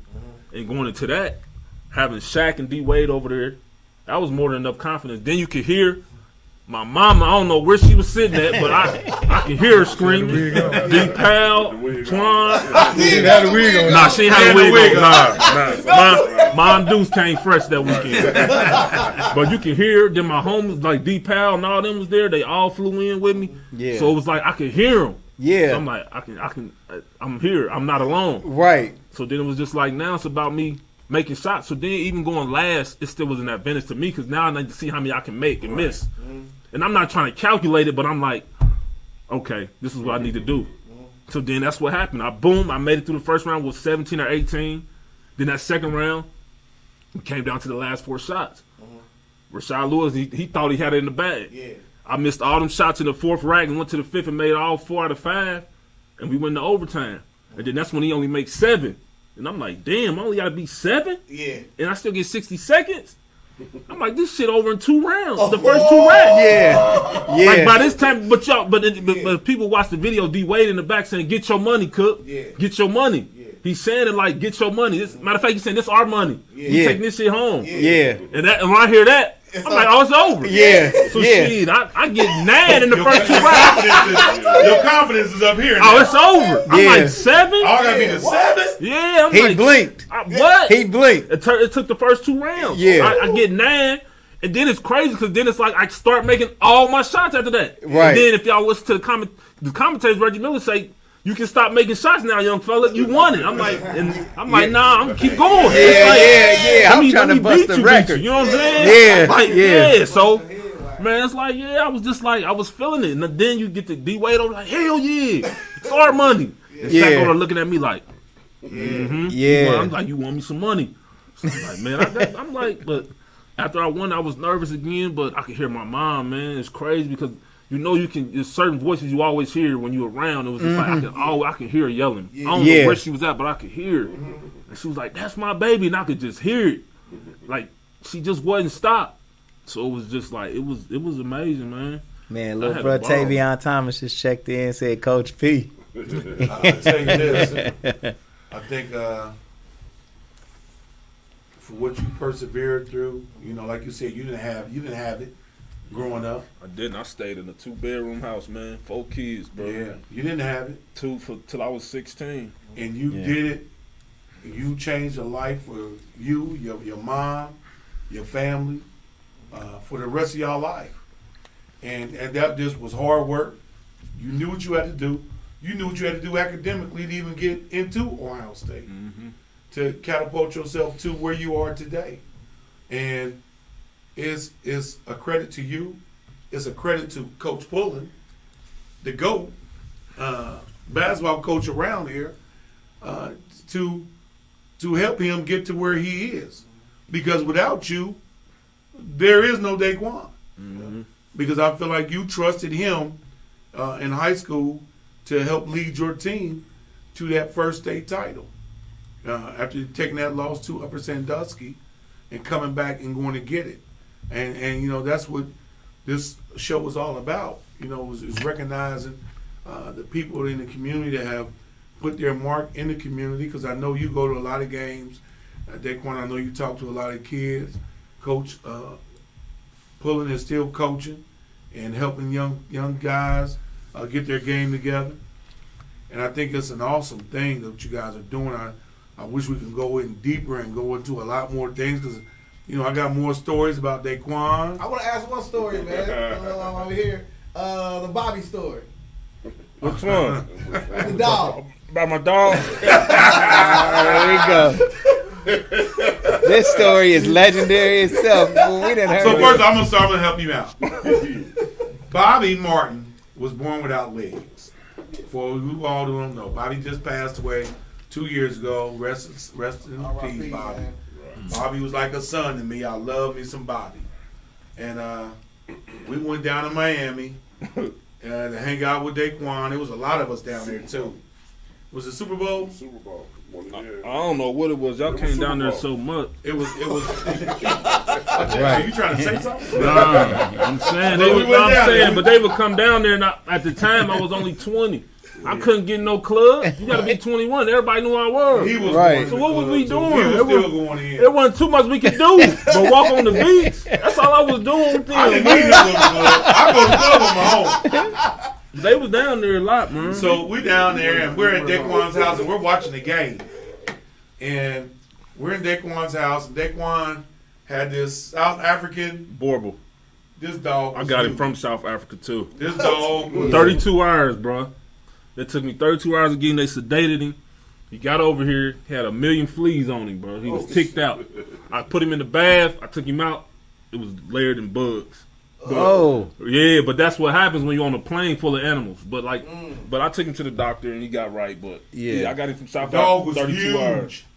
You might want to look it up. South African boy, whatever. Borble. Huge. So we're sitting there. We're on DAEQUAN's house, and we're sitting over there. We're watching the game. We're laughing. A couple of us in there drinking, and we're getting ready to go out. So the dog, Bobby's in there, and Bobby, no legs. He's sitting on the floor watching the game, and the dog comes in. The dog was a friendly dog. Yeah. He would run up and he would jump and just try to tackle you. Yeah. I mean, he hit you. He was hitting Tony Dixon and laying him out. Yeah. So the dog was big. So the dog comes up, he's sniffing everybody, come up, and he stopped and he looked at Bobby. He turns his head. And he's like, wait a minute. Now we're not paying attention to him. Yeah. The dog goes up behind Bobby, paws up on his shoulder, and he starts humping Bobby. Bobby hollers. Bobby didn't call DAEQUAN. He like, boo. Boo! Get your dog, man! Get your dog! We're laughing. We're cracking up. So DAEQUAN come in there and get the dog. Take the dog. Come on, get out of here. Come over here. So we try to, lock the dog so the dog can't get back over there. Go back to watch the TV. The dog comes back. He trying to get Bobby. He was trying to impregnate Bobby. The dog made us say, okay, it's time to go, y'all. Right. Let's go. That's when they left, yo. That's when we left. The dog came back. For Bobby's safety. He attacked Bobby again. 3 times. Hey, man. We was like, hey, man, it's time to go, man. Sniffing his ass and all that. Yes. Bobby has good shit. He was sniffing his ass and everything, bro. Hey, man, he looking at Bobby like, man, what are you? Yeah. You a pretty dog. Yeah, for real, bro. He was Let him finish. Let him finish. Let him finish, Bob. We were laughing. So DAEQUAN, it's funny to him. So he's not moving fast to get the dog off of him. But I mean, it was, It's a man best friend. yeah, man. My man ain't getting none, man. He was trying to get something that night. He was trying to tear Bobby up, man. He was. For So real. we left that night and we laughed about that every time. Every time I talked to Bobby, we would talk and I laugh. Yeah, that's what DAEQUAN's dog was trying to rape you. Yeah. So yeah, I mean, like I said, we can go and we can go through so many things with Coach Pullen and just his phenomenal record, 402 wins. Legendary. Again, I don't know if there's anybody else around here, and I've been watching high school basketball since the 70s from around here. I was blessed and able to see Dwight Anderson play. I grew up with Dwight Anderson, man. I was only blessed to see him play high school basketball at one time. Didn't even know it was him. Yeah, because he lived in Westwood, around the corner from me, and him and his brother Doug they had a basketball room, but it was a crate and a backboard. I used to go back and I used to play back there all the time, and he'd come out and play. And I never knew that was Dwight until I got to an age to where everybody was talking about him. And then that's when I found out, but he knew who I was through high school. Yeah. And then he was like, man, you don't remember me? And I'm like, me and my brother Doug, remember? I'm like, that's you in the backyard that I used to come over and jump over your fence and play in the dirt. They didn't have they had the dirt, and him and his brother Doug would literally play with us all day, man. And I was about 10, 11 years old. I remember going up to Columbus to the Pro-Am League at, where was that there? Worthington? Yeah, it was in Worthington League. And that's when they had Nick Van Exel and Jimmy Jackson, all them had teams. Mark Baker. They all had teams up there in this Pro-Am League. It's like the TBT is now. Yeah. Back then. Yeah. So everybody had a squad. A guy from here had put Dwight on his team. Went and picked Dwight up from the drug house. Got him some shoes and some beer and some chips. Dwight went up there, laced up. They were playing Jimmy Jackson in there. Dwight put up 55. And Dwight came across court one time, and the games were packed now. They're packed. Now you gotta understand, it's Jimmy Jackson, a lot of that was 18. Ohio State guys, so they had a big team and an NBA team. Yeah. And I remember Dwight dribbling across the court, and he looked up and he said, "This is the best the NBA got to offer," and pulled and hit and gave them that work. Gave them that work. And I was just like, so he's missed. I thought, he would go down to the park, Riverview Park, and he help a lot of kids and try and teach a lot of kids the game. And a lot of kids don't know, and it's an argument, but, they compare him to the LeBron of this time. He was the LeBron of Ohio. Yeah. Because he was the number one player in the country coming out of high school. He was the number one. He was the first McDonald's All-American. So, if I'm not mistaken, fact check me on that, Peanut. Got you. But he was a beast, man. And for that guy to come through and do what he did, and then you're looking at you guys. Ron Harper was a good NBA player, but he was not a great high school player. He was good, but he wasn't great. It just didn't click like that for him in high school.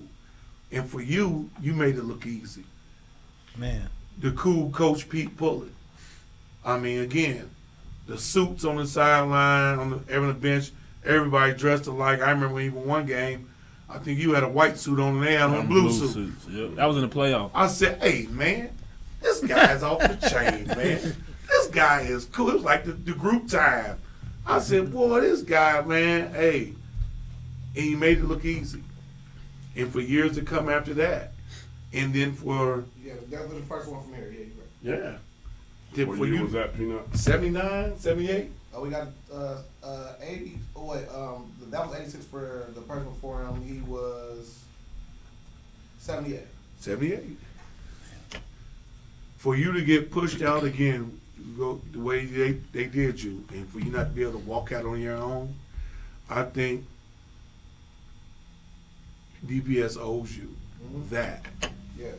If they don't honor you at some point in time, soon, because it's been, first off, it's been 10 years since y'all won the state. Has it? Or Dunbar? For you. I won in 06. It's been 15 years. I said it's been 10 years okay. since. It's been, that has elapsed. Yeah. So at some point in time, you should be honored. Not only you. They should have been honored. Does Ohio have like a basketball Hall of Fame? Ohio Basketball Hall of Fame? I'm in there. He's in that. You in that, coach? Yeah, he's in that. Let's go. I'm in there. Let's go. I'm in there. Yes, he's in that. The Hall of Fame coach. So I just think But it just don't make sense for him to be in that and not nowhere around here. And we got my Right. man Recognize on here, Will Smith, who says it's a must Man. that you get honored and that you have your day with your flowers, where all the Dunbar alumni and all your former players are able to come back and salute you. Salute you, not just you, but your staff as well. That you guys get what you deserve. You know? Well, Will at his job for what he's doing for Dayton Public Schools, things like that'll happen, man. I believe so. He's got the mindset to do the right things with a lot of different stuff. Yeah. He said, "That's my word." I believe it. Will I done believe came on the show and chopped it up with us. You know, I mean, I'm gonna say this: Will there's on no point. reason why DAEQUAN Cook should be paying to get in any game that's DPS at all. He should not have to pay for any game to get into, because what you Yeah, get I mean- more for the city right. You know what I did for that? than anybody else could have. You brought a change to Dunbar that it catapulted it to the status where it is, where teams fear. And now, you know, that Tony Dixon's in charge now and he's coaching them, he's kind of bringing that same mentality that you coached him with. And city champs again this year, you know. Ain't no way he shouldn't be coach of the year in the city. Right. He should be coach of the year. He didn't get it last year. Yeah, they gave it to a team that went. I don't know why. I don't know how that happened. They gave it to another guy. I ain't gonna talk about that. His team went 1-9 this year. Yeah, he should have been coach of the year. And even though I'm telling you about the one coach that everybody keep harping about is supposed to be this great coach, what are you gonna do next year now? All those great players are gone. Are you gonna be able to make chicken salad from chicken shit? And I'm not saying all the teams that but I look at that 16 and 8 team and that other team. They weren't great teams, but you won with them, and you got to the regionals with them. You got to the district finals with them. It's something that's got to be said about you as a coach to continue to do that, to keep doing that, and then to not be able to walk out on your terms. Yeah. So, you know, again, I hope everybody sees this. Coach Pullen deserves his flowers. I want to give him his flowers a day. I thank you for being on the show, Coach. Appreciate that. What's up, Coach? I want y'all to know I love Coach. He's a good friend of mine. Yeah. And I kind of try to mimic some of the things that he did and put into what I do as a coach now, coaching high school football. And I coach with the same thing, with heart, and trying to get guys to buy in. And, you know, like you said, you get a kid, some kids don't react the same way while you hollering and fussing at them.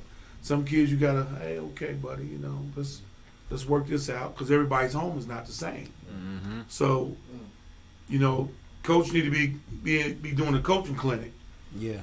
You know, to help some of these coaches out to understand that. A lot of them need it. My thing is, I don't understand how you are a coach in this area. And first, let me say, a black coach in this area, coaching young black men, and you don't go to the GOAT and ask the GOAT, well, how did you do it? Yeah. How did you do it? What did you do to get those guys to buy in to what you're doing? Even with me as a football coach, I get more respect out of Dayton from Cleveland coaches, Akron coaches. They come to me at the camp and they're like, hey, man, how'd you do it? How'd y'all guys get those guys to buy in to do what y'all did? But Dayton, hey, I'm not looking for that. I don't care. I do it for the kids, and I know that's what you do it for. You doing it. You did it for the kids, and you're continuing to do it for the kids. They done pushed my coach out, man. DAEQUAN, is there any aspirations for you coaching?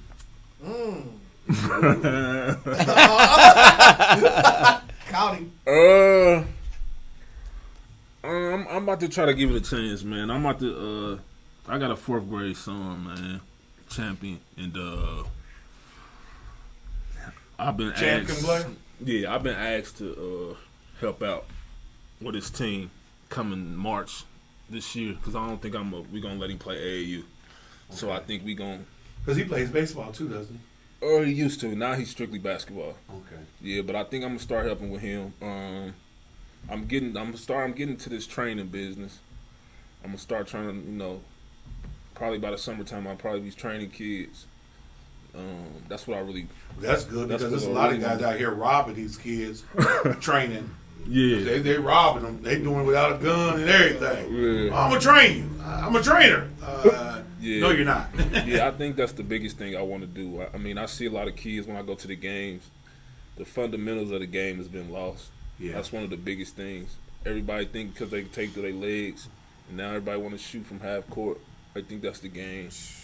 So I think I do really want to take training serious when it comes to these kids around here.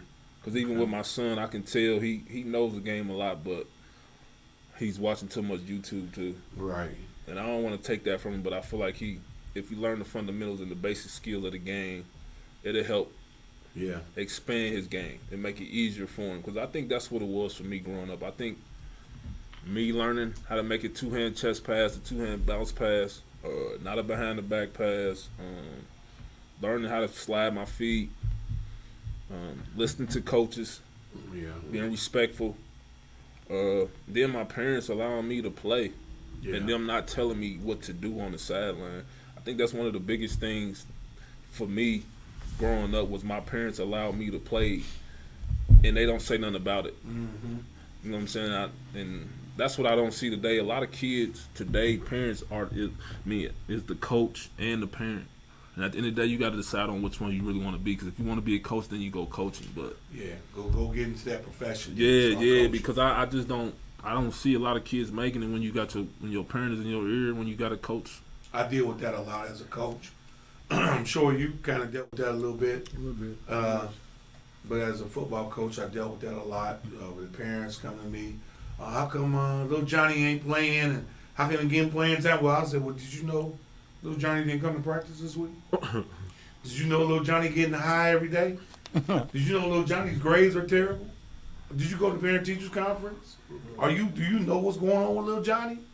And that's that good. On a kids team, on like a kids team that's let's say 3rd, 4th grade, like champ. What's a good amount of players to actually have on a team like that? And if you was a parent, if a coach has this many players, you would think about just not even letting your son play for that team. Both of you guys. I mean, for me, it just depends. I would say no more than 7 or 8 players. You don't want a 10-man roster because it depends. Some players can go 10 because you want to have 10 for practice so you can scrimmage. But I feel like if you're teaching a team or you're teaching young kids how to play at that age, you want to be able to focus on a certain amount of kids at one time. Because if you got 10, you got 5 on the sideline, they ain't paying no attention. Right. Whereas if you got 3 on the sideline, they're going to pay more attention than the 5 because they all doing something. But I feel like you get more focus out of kids when it's a smaller amount and you can actually focus on them. But when you got 10, you kind of lose it because there's so many of them. You know what I'm saying? And then plus the practice my son go through, they use half of the court. So it's not like they playing full. So that 7 or 8 players is actually good. Yeah. Because now we can really go through some drills and work on stuff to get us better. You're talking about 3rd graders, 3rd and 4th graders. Yeah, that's hard to manage. Right, it's hard to manage 12 high school kids. I mean, because you doing some instruction, you're trying to teach, and you got little Johnny over here. Yeah, playing. I go to Champ's game sometimes. You're playing and talking. You like, hey man, pay attention to what I'm doing. Everybody on the line. You know, you get to that point. The one thing with the 3rd and 4th graders though, like if you got AAU, because that's what I started. I went down twice and started. I didn't start with DAEQUAN till they got till I think the 7th or the 8th grade when we started. But you got to keep them 10 because that summer you miss kids and stuff, and you don't want to be somewhere with 5 or 6 kids. Yeah. And when you got a group like that where their attention span ain't, you will just run stations. So if you got enough coaches, you got to help. So 3 will be down here maybe working on dribbling. Some will be working on boxing out. Then you would just rotate them. And then that would keep them, you know what I'm saying, more engaged. Because you kind of need that 5 and stuff like that to, you know, but really at that age, you ain't scrimmaging but the last 5 or 10 minutes. Yeah, like, practice. Coach knows in high school, that's all we scrimmage anyway. Yeah. It's more on your skill set, running over the plays, you're out of bounds. And You do a lot of half-court sets. And then the last 10 or 12 minutes, you might just go 5-on-5 or whatever to see what you look like. So look, Coach Bird and Coach Carey, Coach Pullen, and future coach DAEQUAN. So look, let me ask you this: at what age does winning actually become important for all the parents that's out there watching? They got 3rd, 4th graders, and they start getting mad because we're losing games. When do you guys think winning actually becomes important? For me, junior high. Junior high. Yeah. Coach? I push for success.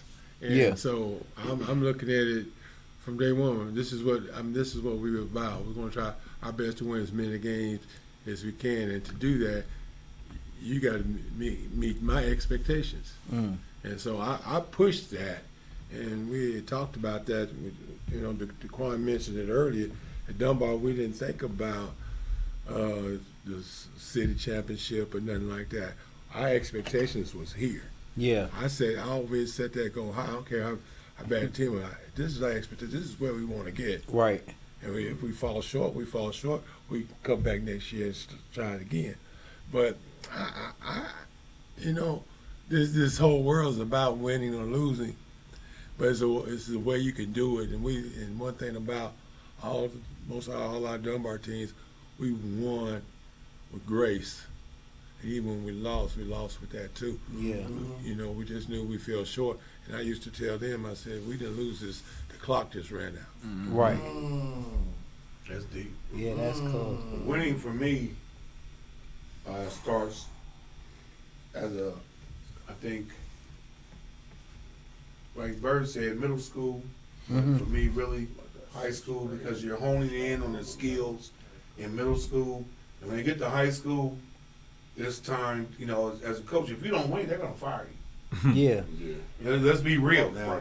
They're bringing you in not to lose games. Yeah. They're going to fire you. They're going to go in a different direction. They're going to change it up. Yeah. So, for me, high school is more important to win because now you're on the hot seat.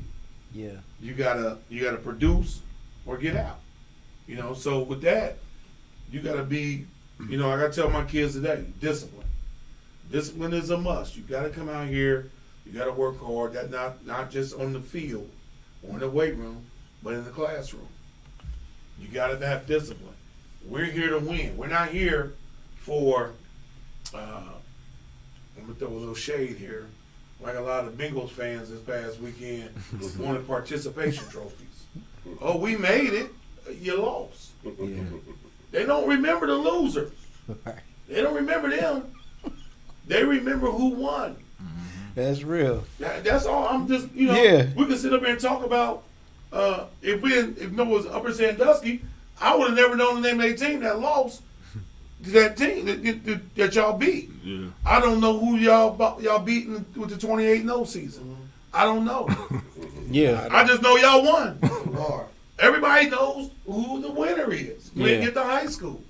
You know, I think the two most important programs. He said the Bengals didn't lose, the clock ran out.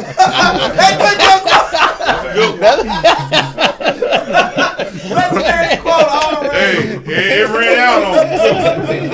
They thought we'd be back. Yeah, okay, you'd be back. Shout out to the legendary comment section, man. That's William Taylor, man. Good comment, bro. It's you know, the two most important programs in high school is your freshman and your varsity. You know, the JV guys, it's not likely most JV kids, unless you have a stout senior class, are going to play varsity. If you got a junior that's on JV playing basketball, son don't look that good for you next year. Let's you grow. Yeah, unless you grow and you develop a game that's crazy now, it doesn't look good for you, son. Yeah, you might want to go pick up a tennis racket. Unless you go train with DAEQUAN Cook. Shout out to Cook. The trains. Yeah, his training services. Yeah, the DAEQUAN Cook training services. I'm going to make sure I'm all the way together before I get to doing that. It's going to be ran professionally. Yeah. It's going to be done right. It's going to be done right, man. How about 4 or 5 workers? We're going to get this thing right, man. But I believe, like, bro, you the perfect person to do something like that. And I know that it'll blossom for you, bro. Yeah. Because I think the city really embraces you and loves you, bro. Like, and we all feel like you a champion for us. Mm-hmm. And so to come and get our kids trained by you, it would be kind of like an honor. Like, you could damn near have to raffle off spots. You got to turn people away. Yeah. But that's what it should be. So I remember you telling me one time when you were going over to Ed Schilling, you shouldn't have played as much AAU.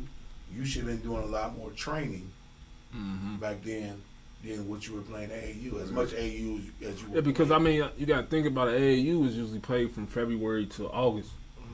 And in that time, if you was on our schedule, you don't get to work out or individual. You don't get to work on your game. Yeah. You're going every weekend and playing. And then when you coming back, I mean, you got to think about it. You got to go to school.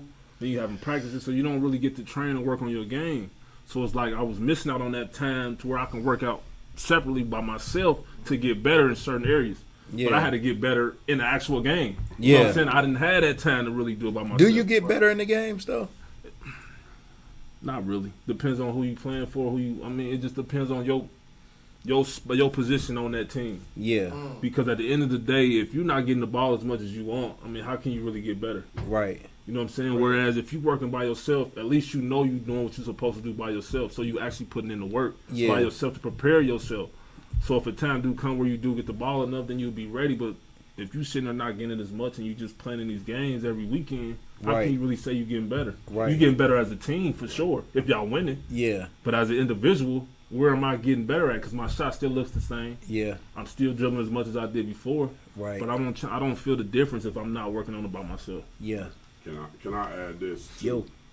Just with all those games and stuff, because I was like on the road and all that. I believe it's a little a mental advantage because of the competition and the high rate that you're playing. You gain a mental advantage, but like you said, sometimes we just have them at practice just stretching and taking some shots and free throws because they were so burnt out and spent. You know what I'm saying? It take 6 or 7 games to win the whole thing. Right. We was playing like 80. We was playing like 80 games a summer though. We was playing from soon as the age. I'm talking about soon as high school was over. We have a tournament the next weekend. Right. Oh, NBA season. Yeah, we was playing, bro. I mean, it was like we went 69-0 one summer. And they always traveled or whatever on Thursday. Yeah, and then on top of that, we were flying. We wasn't driving. We was getting on the plane, bro, and flying.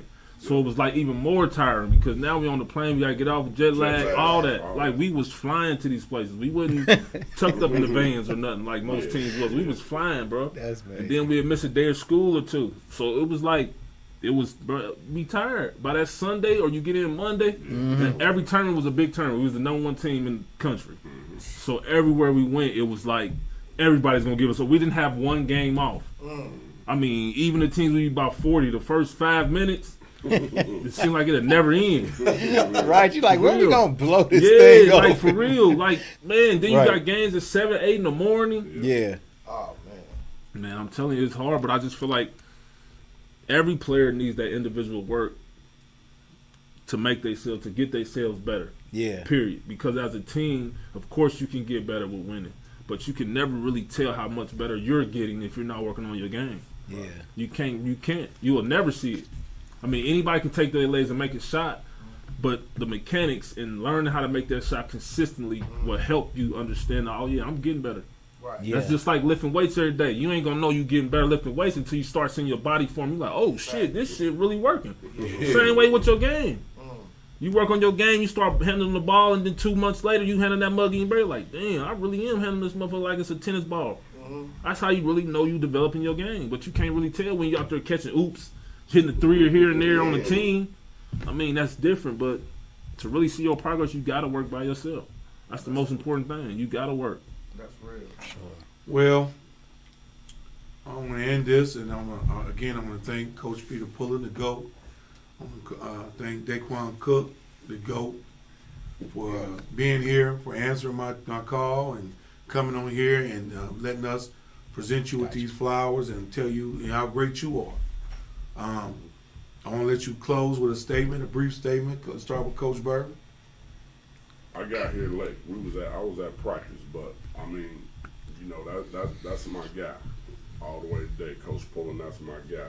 Even though I wasn't on Dunbar staff, I was one of those behind the guy scenes, whatever, making sure, you know, everything happened. I always call Coach, hey, Coach, there's one over at McFarland we got to get. It's one over at Kaiser we got to get, and whatever. But we work together, like, really, like, to build the basketball and keep that tradition. So all I can just like keep working, man. Keep working and never forget the guys that came before you and laid that foundation for you. You know, we still here, we still relevant. I think the last time I was on show, I was over there livid, telling both of them how when I seen Coach in green, I said it did not look right. That's still on to me. I seen coaching at Northmont anywhere. You know what I'm saying? I'm like, he should have been able to turn the lights off on his own self whenever he was ready to go. He should have a lifetime over there. But my parting words is just, you know, guys, just keep working. Don't forget the guys that came before you. Coach Pullen? I just want to thank you for having me. I appreciate it. And like you said, you know, giving my roses now, I appreciate that. That's a good thought. And then we need to do that to a lot more people because it's been some great people. The small time I've been in this city, I've heard of and known some great people that still need their accolades too. But I just appreciate coming and good seeing him anytime I see him, and good talking about old times. Thank you. Slim. Coolest bro, man. I just want to say thank you too. You know, I mean, it's always a pleasure and an honor just to come on here a bit to speak about the past and just reminisce about the good old days. For the most part, for me, I mean, I'm at a point in my life where I want to help the city. I've been asked, people been whispering in my ear about me training and helping kids, and I feel like that's gonna be my calling. I mean, and I feel like I can really help kids because I've been in a position a lot of parents want their kids to be in, and I feel like I can help them, not just on the court but off the court.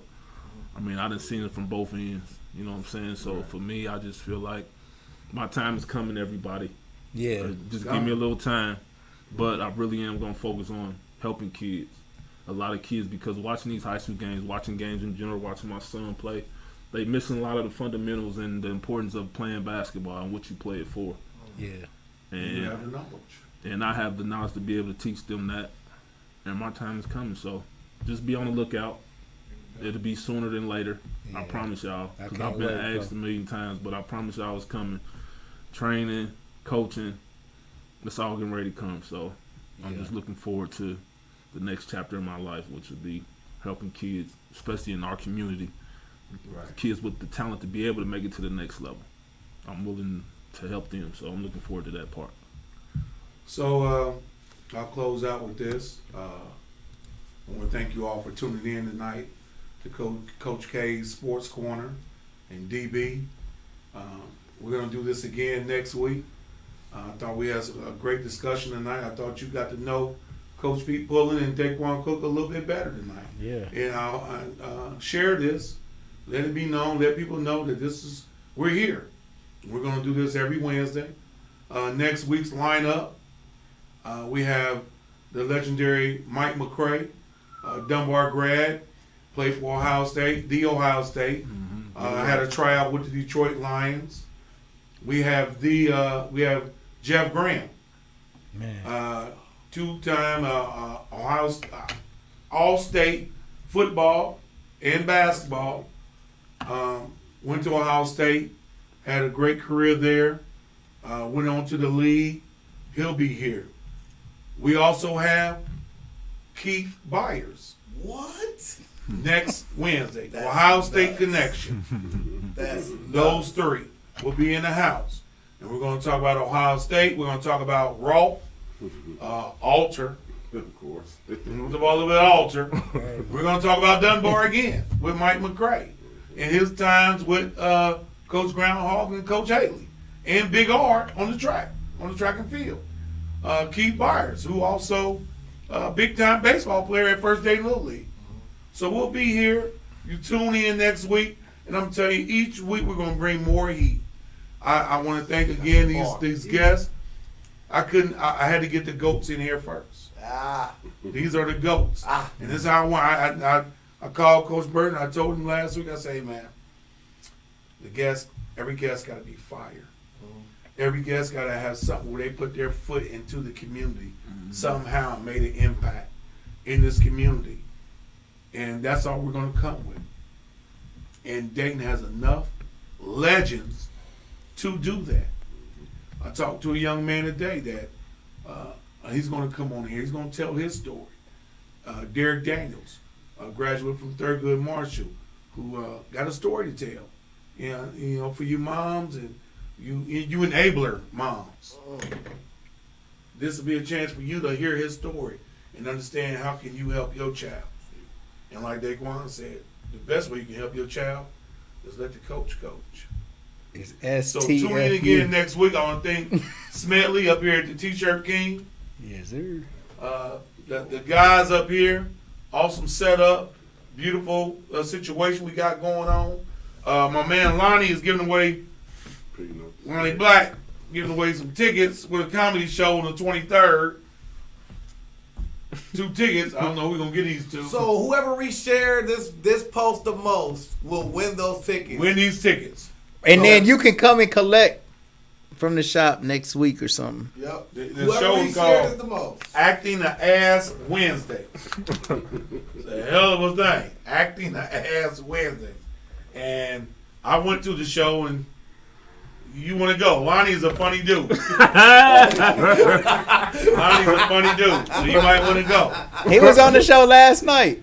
I don't know. The last time I went, my nephew was on there. Nephew Snoop. Okay. So he did a good job. Yeah. A couple folks, you know, it was a gong show. Get them off. Get them off. Get him out of there. But if you got a chance, go check him out. You know, he's trying to do something. He's trying to build something. I always say, support your black businesses. Come up here. Get your T-shirts done. Don't go to Red Top Mill. Come get my man. Come to my man right here. Yeah. We support all black businesses. Yeah. We're going to support this right here. Yeah. No doubt. I support black business. I need that right now. Yeah. He said he need that right now. So if you need some goals in your mouth, a T-shirt done, yes, come up here and see my man Smed. There it is, man. Come check him out. Thanks, I bro. thank you. I love you all. I thank you for tuning in. Tell a friend this is here, and we are real. I'm shooting straight from the hip. Not going to sugarcoat anything. Thank you again. God bless. Good night. All right. Peace, y'all.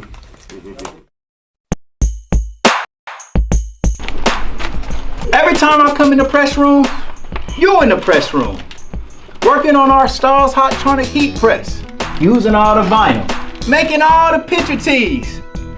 I like vinyl. I'm about to just load these boxes up on out your way. Man, you gotta be a crazy little brother to get fired on your day off. What you get caught stealing boxes for?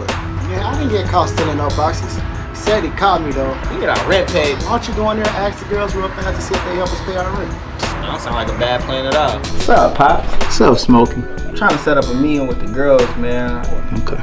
Y'all wanna help me and Craig pay our rent? Craig still owe me money from the last time he got me. He gotta learn a lesson. He shouldn't be stealing. Go ask him to tell that girl from last night to give him some money. What they say? They said it's slow for real. I'm about to just ask boss when we get our job that night. Of course you can.